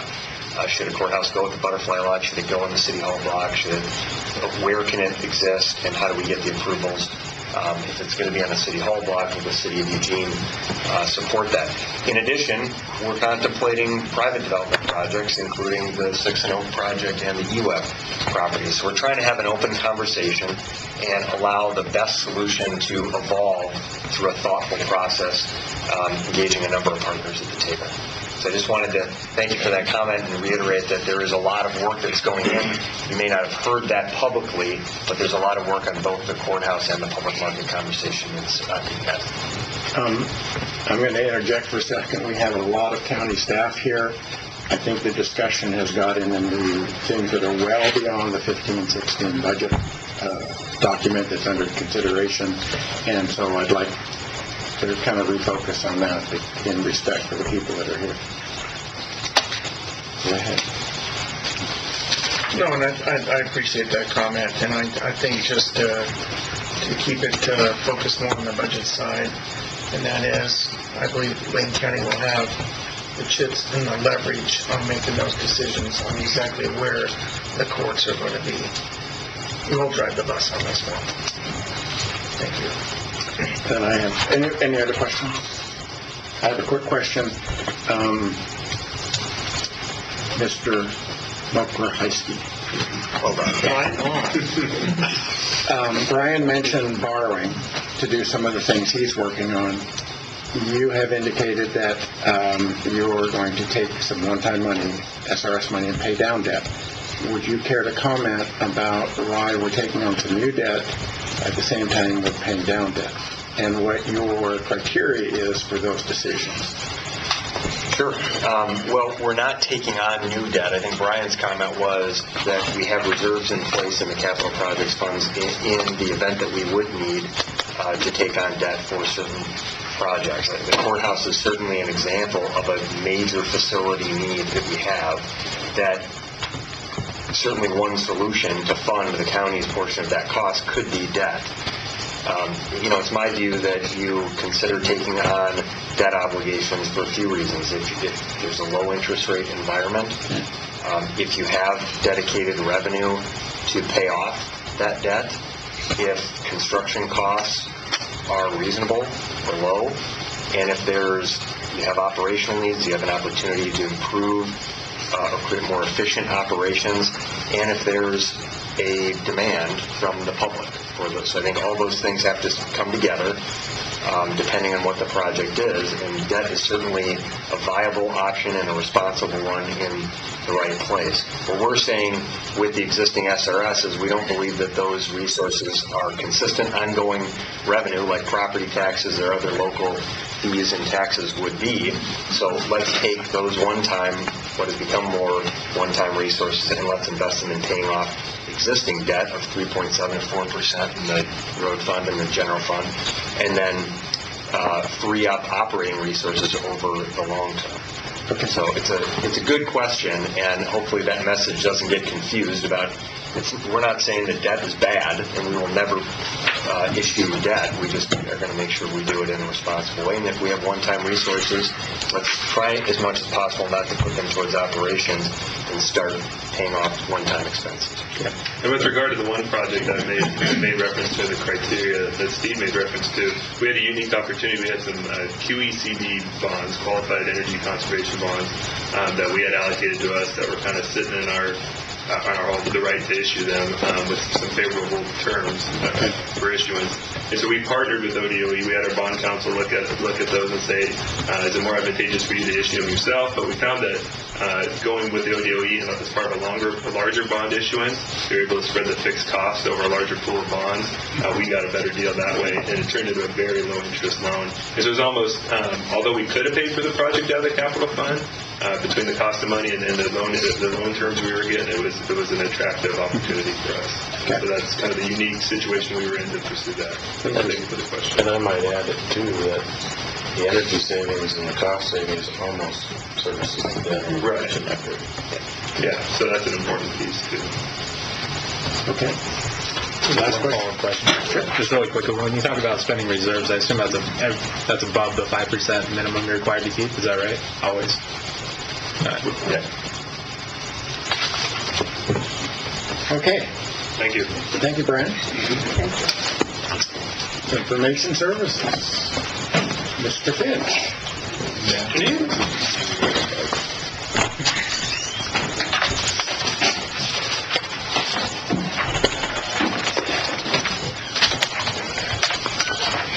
I feel like we're changing lines in hockey.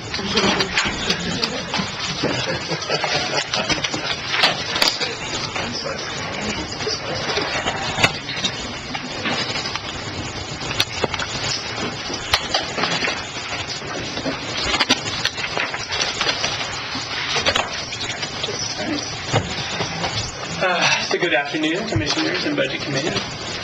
My name is Mike Finch, and it's my honor. I'm the Chief Information Officer for Lane County Information Services. It's my honor to present our fiscal year budget to you. Across the room from me, I have my members of my management team here.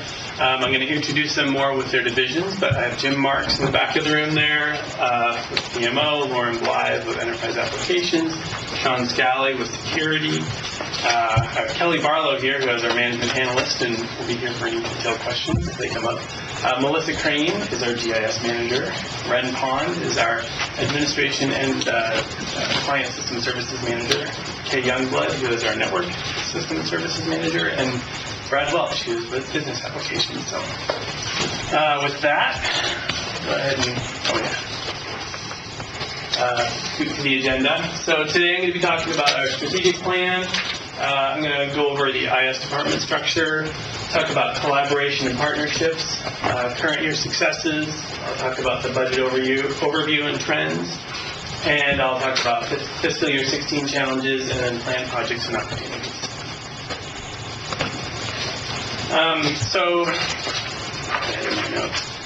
So I'll talk for a moment about our strategic plan. Lane County Information Services' mission is to provide solutions and services that create value for those we serve, or we just like to simply say solutions, service, value.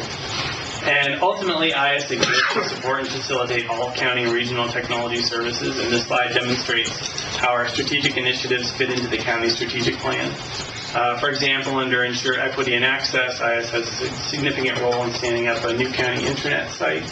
And under Maintaining Internal Administrative Infrastructure, we'll help implement a new learning management system for human resources, along with many other new critical services. So in the next few slides, I'm going to be discussing how our department is structured to meet these goals, and we'll be talking about some of our accomplishments. So Information Services is broken into 8 divisions. We have Administration, Security and Audit, Enterprise Applications, and Business Applications, Geographic Information Systems, Project Management Office, Network and System Services, and Client System Services. And the Administration Division is led by Red Pond.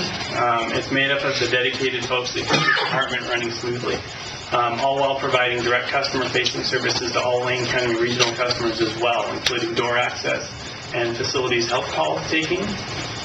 So on the slide are many of the other services that this group performs. So Enterprise Application is led by Lauren Blythe, and this division is responsible for keeping more than 70 enterprise-wide services up and running smoothly, from our lanecounty.org public website to human resources, financials, and the budget systems that we rely on to be able to conduct our daily business. Behind these applications that we're using is the data. Enterprise application contains our database administrators, or we call them DBAs. And they're charged with keeping over 100 databases available, reliable, and performant. So they're a busy group. Business applications is led by Brad Welch, and over here. So each department at the county provides unique services to the community. So each of those requires specialized applications and services that meet their business needs. Business applications specializes in providing support for well over 100 department-specific services to county departments and 5 external counties as well. The special challenge that this group meets every day is that they have detailed knowledge of each of these departments' specific business requirements that is required to truly be successful. Road construction and parks have peak seasons. Tax processing has a very specific schedule that it has to follow each year to produce statements. Hundreds of independent gears turning all at once, each of which aren't necessarily aware of the other. But this group keeps on top of them all and makes sure that they're running smoothly. This division has had a reduction of 1 FTE to the proposed budget, due primarily to road fund cuts.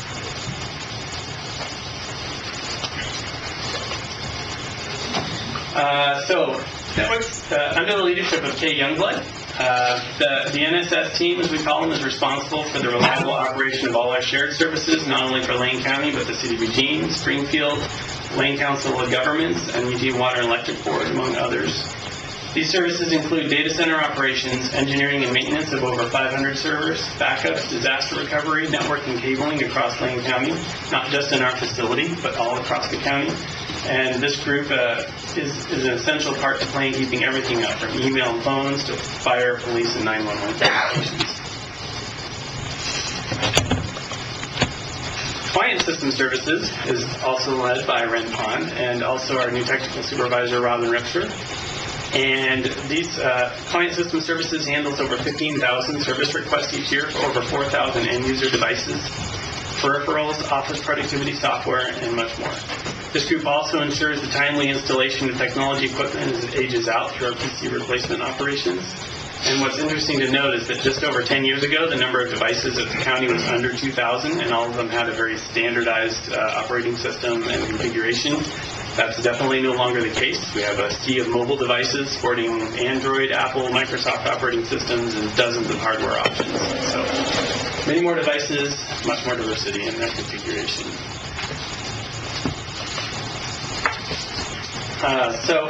Failure of IT projects is a huge cost to any organization. I'm sure you've seen headlines around some of the bigger examples of these kinds of failures at other organizations, healthcare sites and other things, and what they can mean to an organization and to service to the community.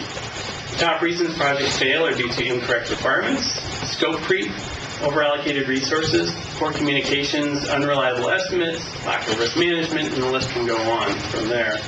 Under the leadership of Jim Marks, the Project Management Office is our solution to these issues, and they help ensure our projects remain successful, on time, and on budget. The PMO also shares Jim's time with Lane Radio Interoperability Group system manager duties. The PMO will benefit in the future by finding a means to dedicate more of Jim's time to growing Project Management Office services.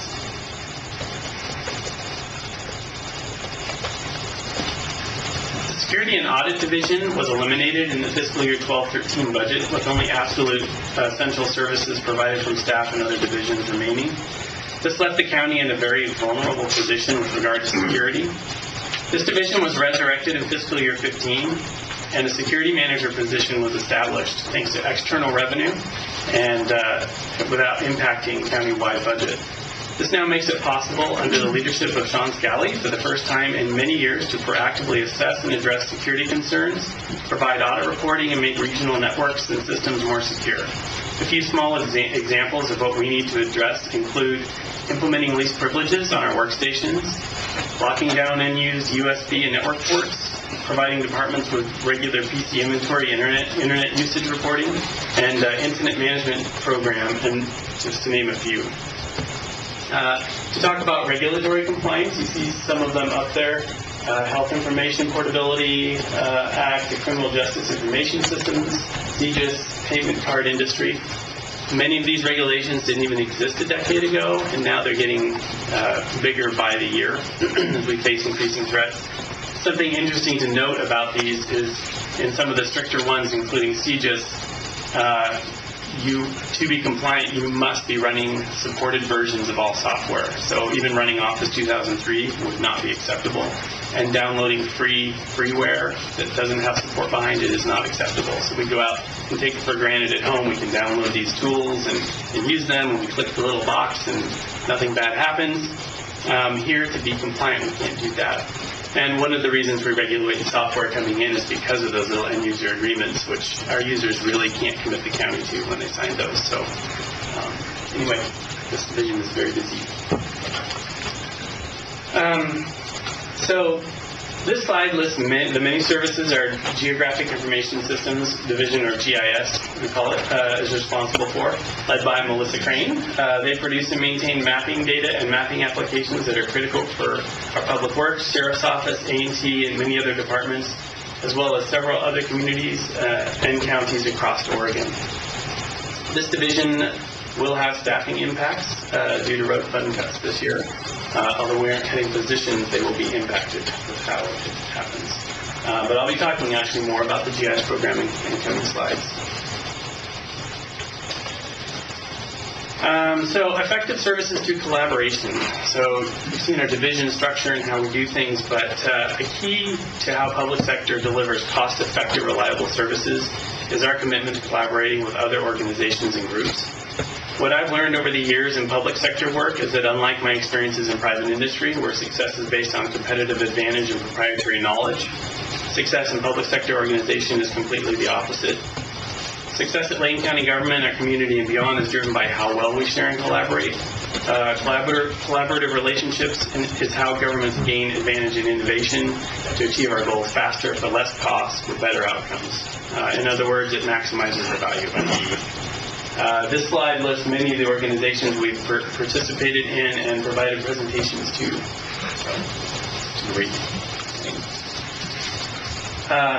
As much as collaboration brings us innovation and achievement of goals with lower costs, partnerships bring us sustainability through economies of scale. When we can get together and do for pennies on the dollar common services that we all need, we all save. This slide represents Lane County Information Services partners in the community and across the state of Oregon. I just want to talk about a recent example of how our close relationships benefit the community that you don't necessarily always see going on. And that is the Charnelton Street road work. We've all passed by in the morning. We see a street dug up. IT people get really excited when we see streets getting dug up.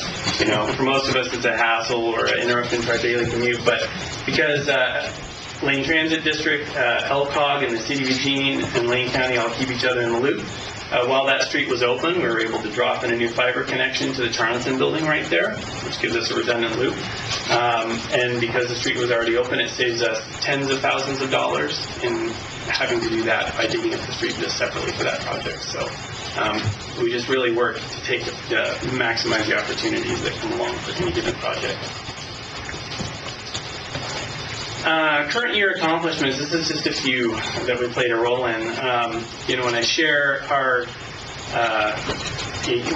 share these achievements, we have to realize that these are actually our customers' achievements. So it's our honor to participate in these, but it's our customers' hard work too that makes these happen. But the Sheriff's Office there, we were able to put in a new risk assessment and inmate classification system. Needed to be replaced with the new law enforcement systems.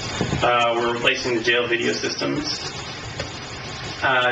We helped participate in getting an RFP on the streets for a development disability case management system. Public Works, facilities permits replacement.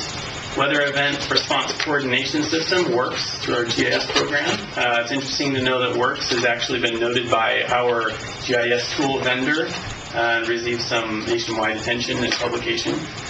Stormwater clean-out mobile applications upgrade, and for elections, we did a ballot counting machine replacement. So these are just a few examples. For Lane County county-wide projects, SharePoint Internet Collaboration Sites upgrade. So SharePoint is the tool that our folks use internally to share documents, to collaborate, to work together electronically. And it's what eliminates the need to send a contract or other document through email with multiple versions out there. We can store it on here. We can version it. We can, put logs out there. So it's a great tool. Brian mentioned virtualized infrastructure. So we did an upgrade implementation this year. Virtualized infrastructure is where we can take larger host servers and we can run many what we call virtual servers on these hosts in a pool with connected shared storage all in one unit that, if one host goes down, servers that are running on it can automatically fail over to other hosts, so it improves redundancy and uptime on servers. And when I say a virtualized server, this is what in the past would have been its own independent physical box running. Virtualization technology not only allows better redundancy, better management of these servers, but it's also green technology. It requires less cost, and it positions us now to, through our VMware provider with licensing, we can look to having a cloud option for running these if something were to happen here, so that we can have even better disaster recovery. So this virtualization is a big deal, and you're going to start to see it coming on the desktop side as well. That's definitely in the pipes at some point. But deployment of a new county engagement tool, so Engage Lane County, I saw that go out this year. And then regionally, we did a internet proxy replacement. A proxy is what allows us to maximize the bandwidth consumption and to provide better security for people browsing the internet. Email firewall upgrade to try to keep the spam and the malicious emails down. And Brian mentioned the data center renewal project. Just a bullet on here, but the data center, he covered a lot of it, but what he didn't cover is in those pods. They've been wired with network gear that's future-proofing us, getting us up to, in some cases, 10 gig rated, but really equipment that could go up to 40 gig speeds, at least into those pods. It also has redundant network connections through there, so if we have to take one switch down, the pod can stay up. And the cooling management on those, because it's targeted right to those servers, it can extend the server life, protects them better by really monitoring and maintaining their heat situation. So anyways, very exciting accomplishments. Budget overview. So this is the budget represented as a couple pie charts here. The chart on the left represents the entire information services budget, including the technology replacement fund and the shared and external services. In the next few slides, I'm going to be talking about each of these. And then the chart on the right is just that 2/3 of the bigger pie, which is the Lane County IS direct budget. And I just wanted to take the opportunity to show the general fund and road fund components of that. It's just an interesting fact here that the general fund 10 years ago used to dominate nearly 2/3 of this IS direct, and today it's just around 1/3. So, but I'll be talking about this a little bit more in the next few slides. So first I'll talk about the technology replacement fund portion. As we all know, hardware, software, and technology in general has a defined lifespan. Typically for a PC, it's a maximum of 5 years. Hardware, especially in the case of servers, it not only begins breaking down after several years, but the newer software that's released each year is having much higher demands on processor speed, memory. So even if the server's still running after a few years, it can't handle the new software that's being put out. And so this fund is dedicated to making sure we can plan this and we can get these in place. Shared and external services is our regional partnerships and our external programs that bring revenue into the county for us to provide services with.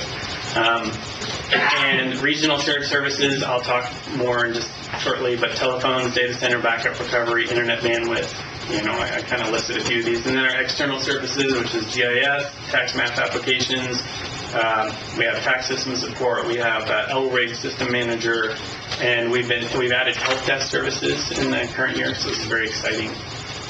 So that's what this piece of the pie is made up of. So this is external revenue coming in to pay for our services. Some of the new services we've added this year, LCOG and City of Springfield call taking, help desk support, these are new revenue contracts. And something on the books right now that we're moving forward with is the Eastern County Property Portal hosting. This is another one of those collaborative pieces where Douglas County, essentially gave us the property portal system they're using, and we were able to recode it and allow Eastern counties to use that and allow us to host it. So this is a great example of how our governments work together to make better services for citizens. So it's very exciting. And so to talk about the revenue that's in this chunk of pie, this is the shared services piece, represented by the 5 primary partners and what their revenue is bringing in. Eugene, eWeb, Lane County, LCOG, Springfield all participate and benefit from these services, and it really represents our economies of scale.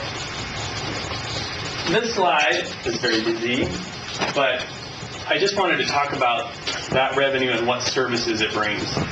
If you look at this and break it into 3 swim lanes there, kind of broken out by the color coding, in the top swim lane, those are what we call service categories. So this is really Kay's group here, network system services that provide these. The categories are networks and connectivity, security, servers and Active Directory, data center, electronic messaging, data management, consulting, and application support. There's 8 there. Across all of IS, there's 27 of these categories. So in the middle swim lane there, that's actually the services that we track our time to that they're actually performing in those categories. So for instance, in security, you have security monitoring, you have authentication, you have physical door access security, you have network access control, and so that's how our services are laid out. And then in the bottom swim lane there, this is the tools we use to be able to perform these services. So in order to accomplish these things, we have to have Cisco gear or Aruba gear for networking. We need firewalls and proxy and Windows firewall, server hardening. So these are all tools and specific targeted work we do to accomplish these services. That's a lot, and that's about really 10 FTE that really do all just this. So, busy slide. This is the revenue for our external services. So not the partnership now. This is everything else we do. And actually what I actually realized I forgot to throw on here is our LRIG revenue as well, which is another almost $100,000. So, but this is GIS, tax mapping maintenance, mapping applications, tax support. So anyway, other external revenue that comes in. And then the last slice of the pie is our Lane County IS Direct. So this is what Lane County pays for. You just saw that prior service sheet. Well, this one is made up of those 27 distinct service categories, all of those services, service categories, and then over 200 distinct services under all those categories. Too many to list, really, but if I were to, this is what it looks like. Yeah, if I could zoom it up, they are actual words. So, very, very busy. That's what I have my carrots. Yeah, good. But really, it's from analysis to server administration. We don't catch any Z's in IS. We're very busy.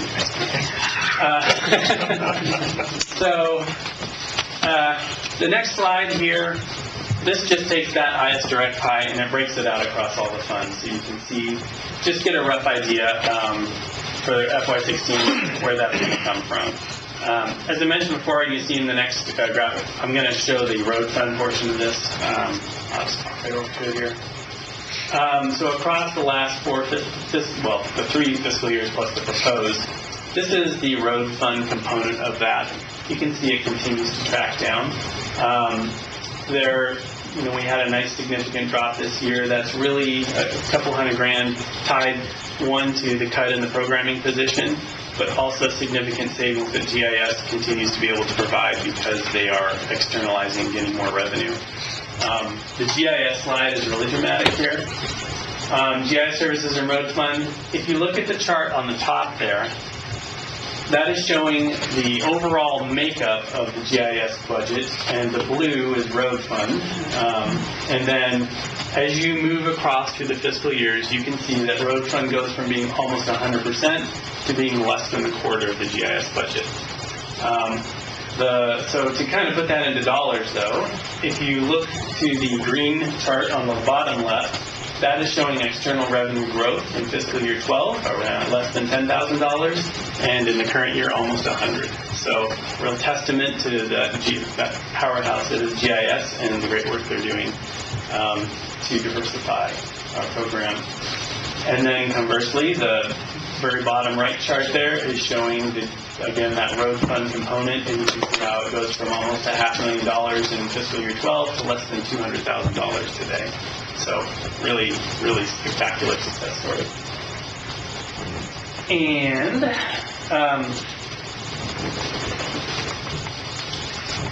challenges. Mike, we allotted you 25 minutes. Did I go over?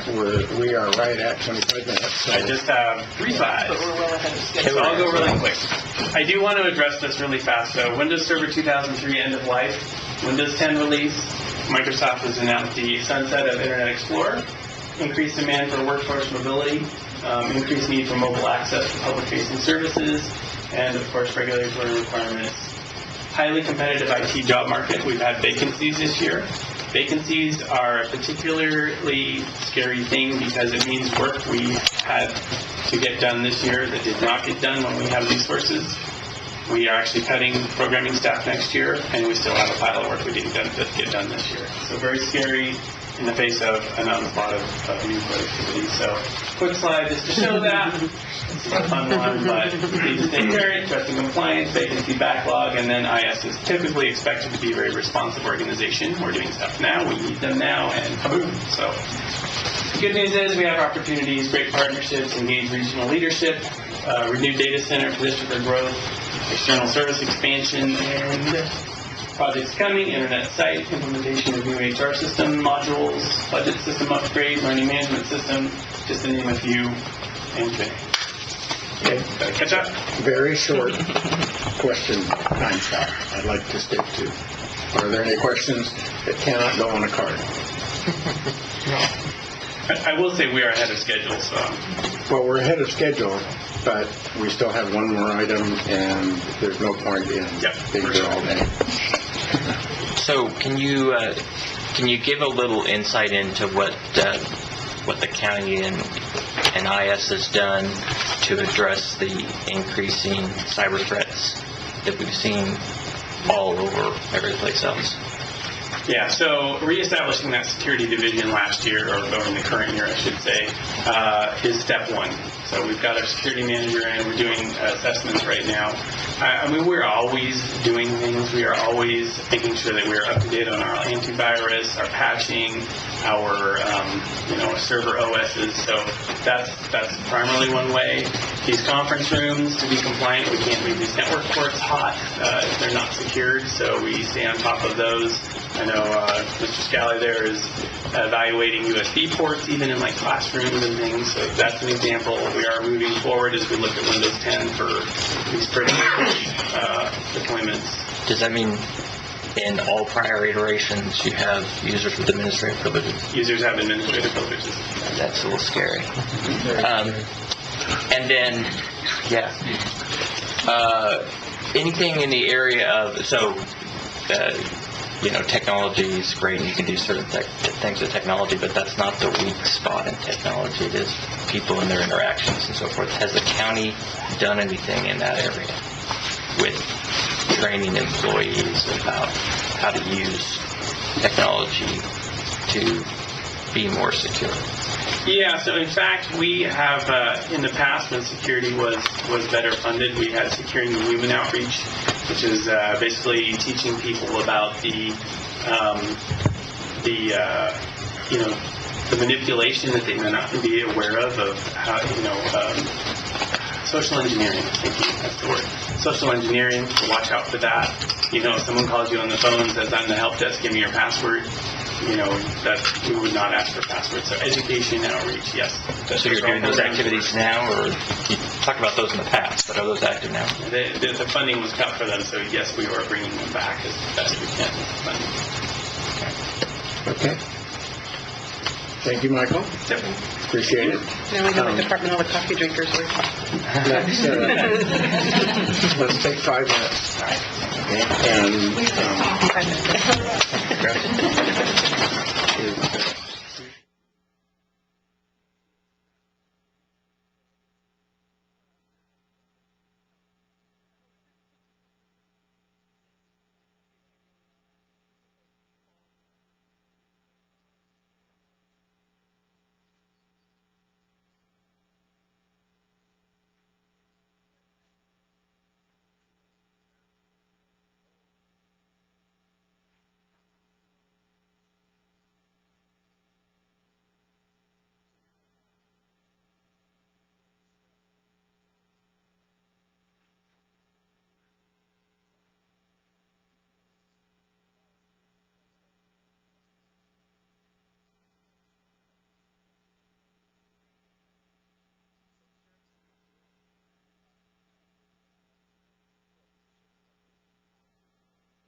did say 5 minutes. I'm good.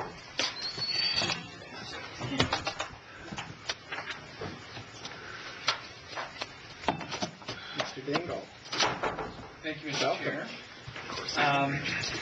For those of you who don't know, my name is Steve Dingle, and I'm county counsel, and this is Lacey, our risk manager. I'm going to go through this fairly quickly with Lisa's assistance. I did want to pick up on one thing you'll notice as we go through the slides. I'd like you to pay attention to a theme that actually Mr. Mokrahysky brought up in his budget. We started this actually a couple of years ago, which is one of the only way that we found to be able to get control of costs is to bring those inside and have the ability for us to control. So you'll see, first big area that we did that with was bring the cost of outside litigation, the cost of legal counsel inside. What we used to send out hundreds of our departments used to budget hundreds of thousands of dollars for now is now kept inside. When we do that, we obviously have the ability to have more control over the work that's done, the way it's done, and the rates that are set.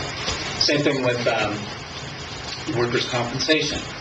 Again, bringing it inside instead of letting a third-party administrator run over our claims. We've actually, or monitor our claims.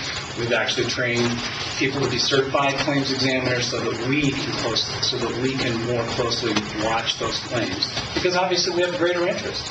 A third-party administrator, with all due respect, as long as they have money in the account to pay bills, they're happy. But we actually look at those things. So it was just interesting to me that Steve that's exactly what we've got to do. It's the only way that we can control things. Everything that's outside of our control is something that can get away from us. So with that, here's what we do. We are essentially the general counsel for this business or organization. And you can imagine that you've seen from the other things all of the different kinds of legal work. Everything from labor and employment, contracts,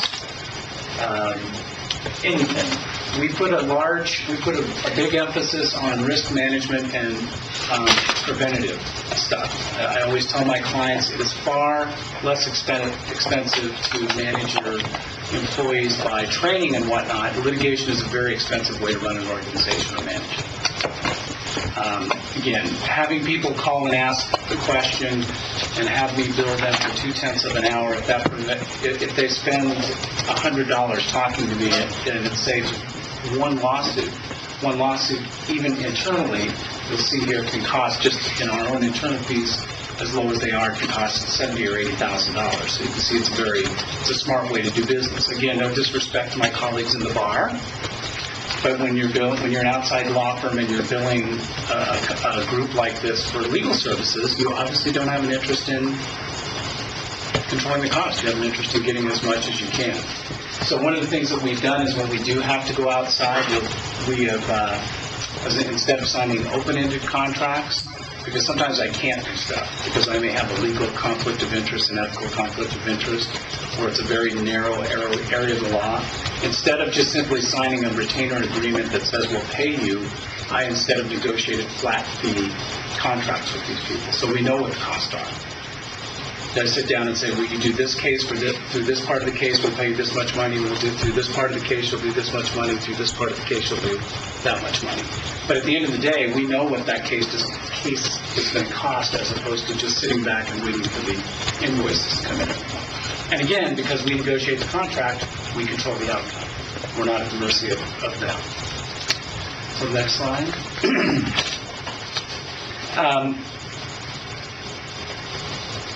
So this is how we are part of the strategic plan. I have some other ones further on, and I'll talk to a few more of the specific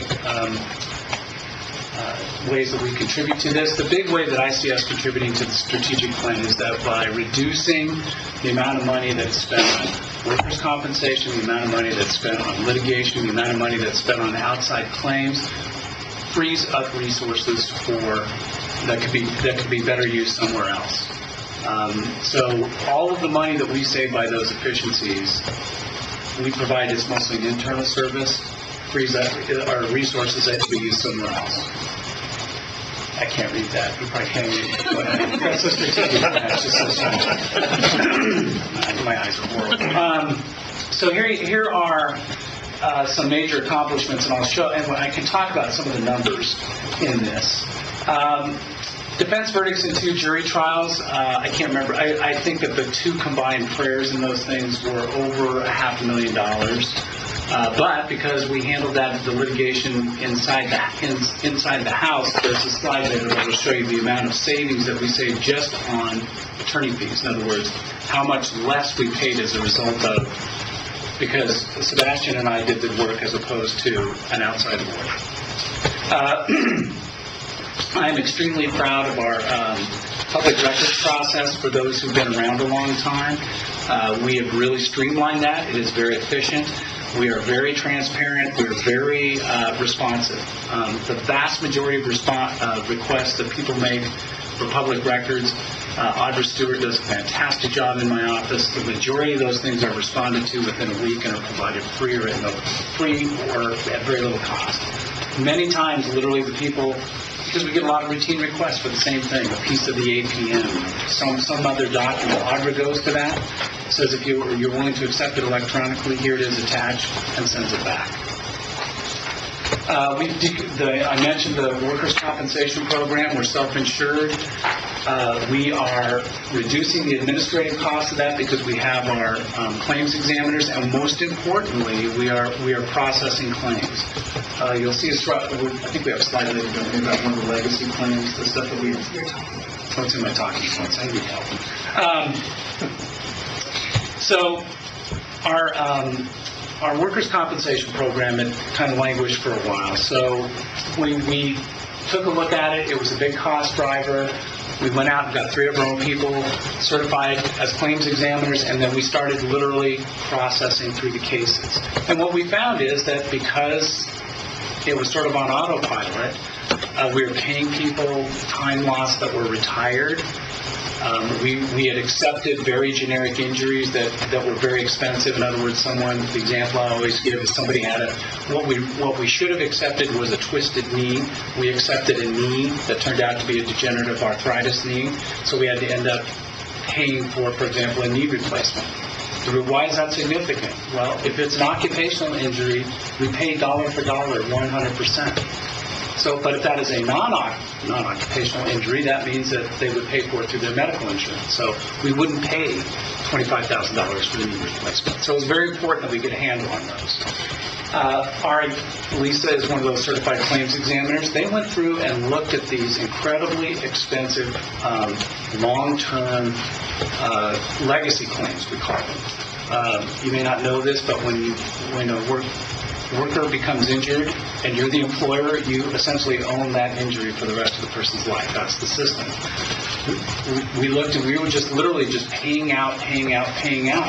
They became proactive, looked at the claims, contacted folks, and we actually settled long-term claims.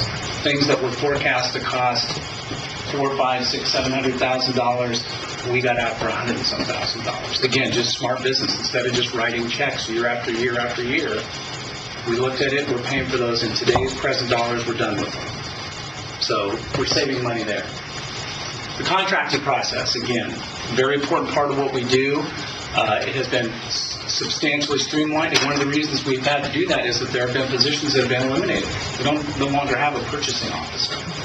So what does that mean? That means that our people, in order to enter into legally binding contracts that comply with all the public records or public contracting laws that make sure the county is protected, they have to have a process to do that. Jim Chaney has done it. And all without a purchasing officer. And we began a comprehensive review of the lane code, the lane manual, the APM. This is snoozer stuff, people, but it's important. We're just going through all the rules that govern the county, and we're bringing them up to date. That's what we're doing. So just in terms of cost, just to give you an idea, in one of the trials, we saved $70,000, the difference in the attorney fees, and currently, one that has yet to go to trial, we've already saved $98,000 estimated in attorney fees. That's the difference between in-house counsel and out-house counsel. House counsel. That was a Freudian slip. Tell them by the tie they wear. Yeah. Next slide. Yeah, I wonder if anyone picked up on those orange. I told you that there's the long-term workers' comp claims that we did. We have one of this organization's and most organizations of this size, one of the most expensive legal exposures they have is labor and employment. Your employees today, those are the big dollar lawsuits, not the hot cup of coffee and crotch McDonald's. It's employment lawsuits. So what do? We're proactive. We run our managers through, and I know some of the commissioners have been through that. We train our managers. We work very closely with human resources. We do everything. We're trying everything we can to make sure we comply with the law, with contracts, but more importantly, we can't be there everywhere. You've got to push that down to your line supervisors. They're the first people that are going to make mistakes that cost you money. It's not your upper level folks. Usually by the time it gets to them, the legal damage has been done. Okay, next slide.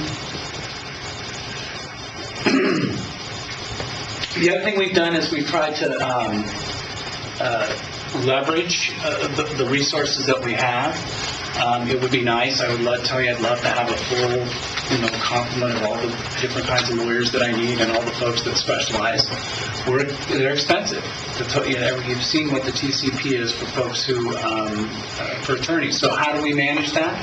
Well, I've been very fortunate to be able to pick out and get folks like Stephen Voorhees, keep him on as an independent contractor, paying him an hourly wage. We don't pay the other things. I pick and choose folks that can come in and help us in a pinch.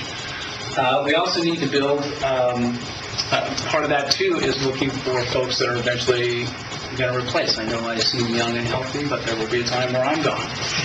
And one of the things I noticed about the office when I came is there was, in my opinion, a decided lack of succession planning. What does that mean? It means you need to start bringing people in at the bottom of the organization and start that transfer of the institutional knowledge if you're going to be efficient. Yeah, and you can't do that I can just tell you can't do that in a month or two. That is something that takes time. So you can pick these people without, we use externs, we use interns, we use all these different people. Number one, we get legal services at a reduced cost. They also get an opportunity, a no-risk opportunity to evaluate them and see if they're the kind of people that may someday come in at the bottom of the organization and start working their way out. And we moved risk management into legal. Steve agreed to that. It just makes a lot of sense. We work very closely with Lisa. You can see that those two things are very much aligned. Just like everything else, again, I'm doing the best I can with succession planning. I really would like to have one more full-time entry-level person to start that process moving. It's good. I mean, I'm doing what I can with the externs and the interns and the contract folks, but it isn't the same as having someone sitting there day after day after day, because that's really how you get that information. It's almost one day at a time, one project at a time.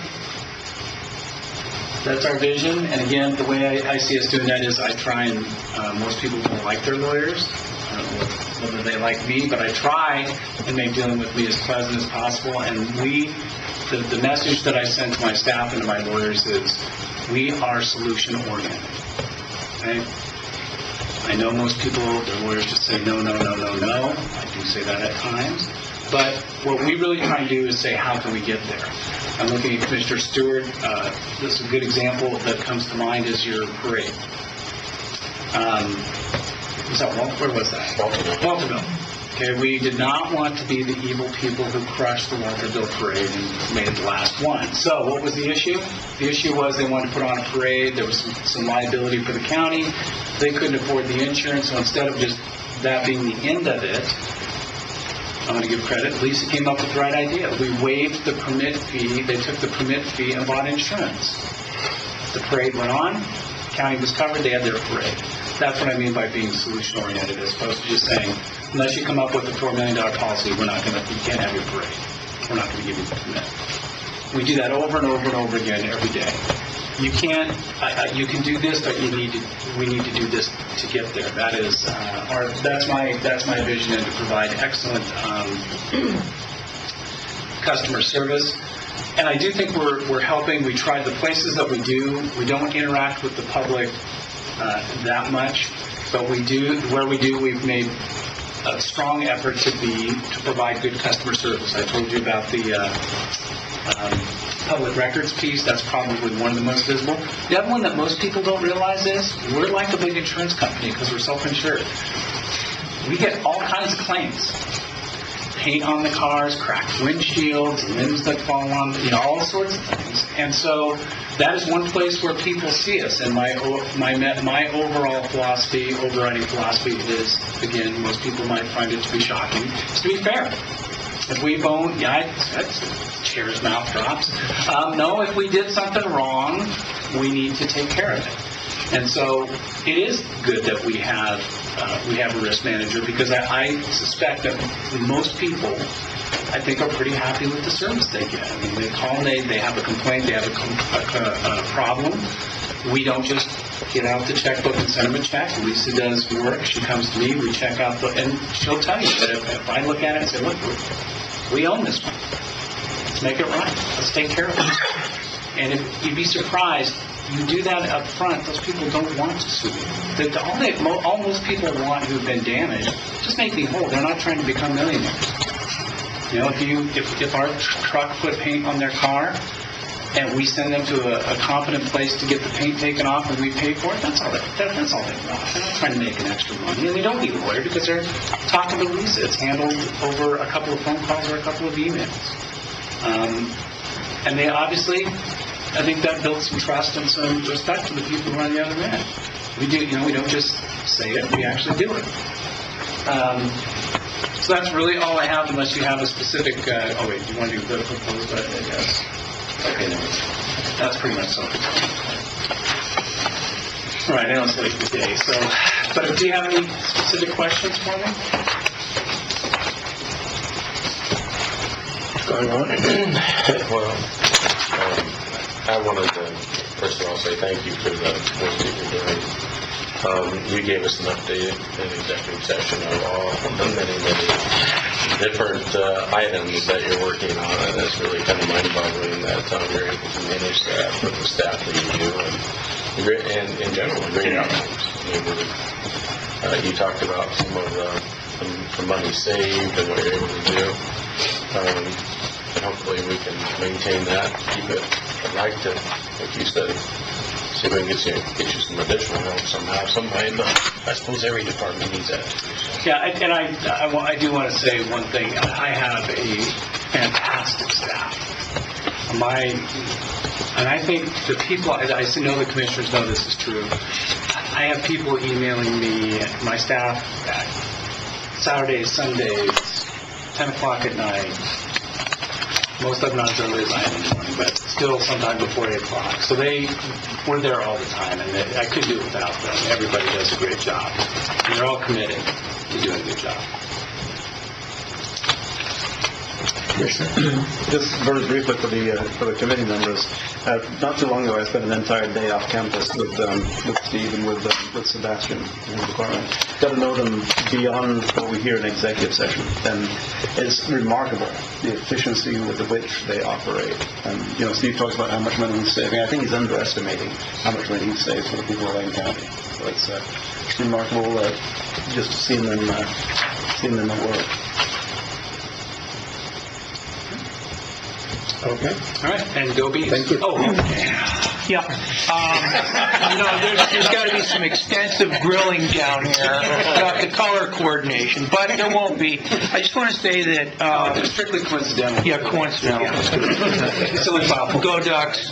That's just subliminal. I'm just going to mention that in my time on the board, I've had periods of time when there were lots of customer, consumer, constituent, voter complaints about things like workers' compensation or claims, involving culverts backing up that flooded the Petunias and even much more serious things. And I just want to say that in the last, I would say, 2 years in particular, since you've been more aggressive about trying to get these things resolved up front, that it has resulted in a decline in those kinds of inquiries to me.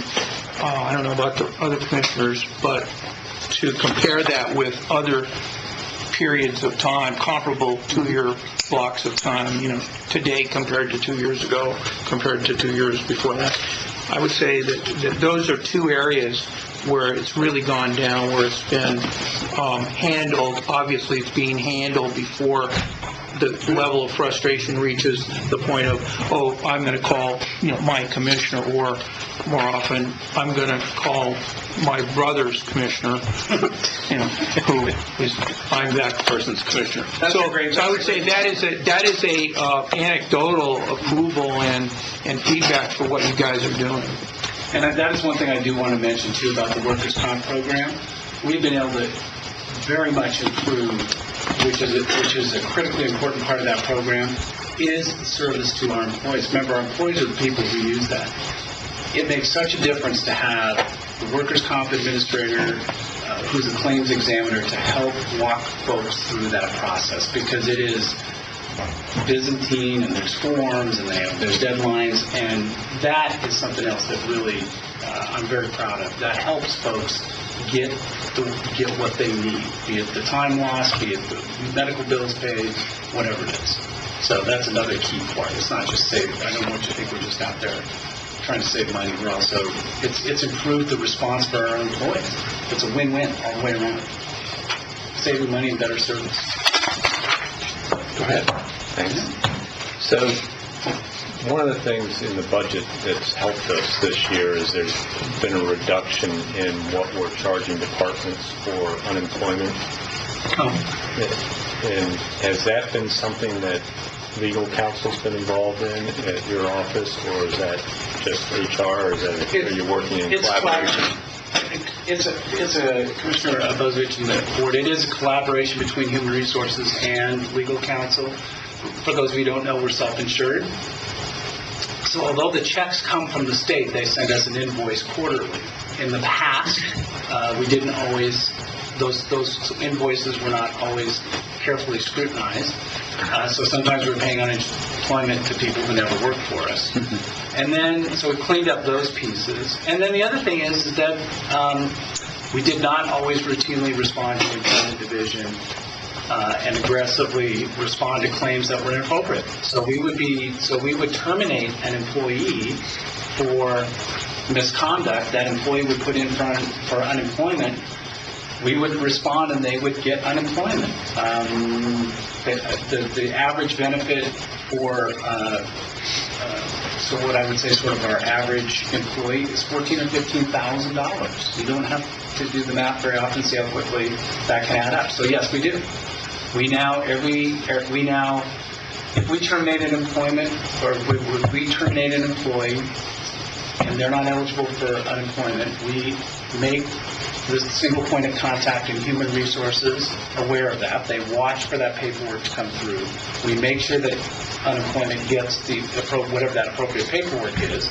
And if they do apply and it looks like they're going to do it, then we have a hearing. So we've had probably 5 or 6 of those in the last year, and in all of those, the unemployment was denied. So again, at an average benefit of $14,000 to $15,000 times 5, you can see that that's a good use of our time. That's a good question. But I can't get everything in, but that's a good thing. It's all fun. Other budget committee business? Thank you, Steve. You're welcome. We have agendas for next week's meeting, and also the strategic plan. I know we pointed you to where you could find it online, but if you'd like a paper copy, I do have copies of that. So if you don't want to let me know. Very easy to find. You have the single page. Yes, it's a single page. I got that one. Do you have a minute yet for today's meeting? Give me that in 5 minutes. Efficiency there. Not quite. Sure. Dear, it's me. Come for your part. I didn't say this at the beginning, hopefully you saw it in the presentations today, the way that we're trying to structure these is that you see consistency, that all of our departments are beginning the process of developing strategic plans themselves, that we're standardizing that to the budget committee, and all of us on our management leadership teams are looking at similar documents, so there's consistency there. The flow of the presentations, as much as possible, is going to try to be consistent. Give you a feeling again for what our vision, priorities, and goals are countywide and then at the department level. We talk about successes and challenges, and partnerships is another thing we want to have a consistent theme on. What else did I have to say?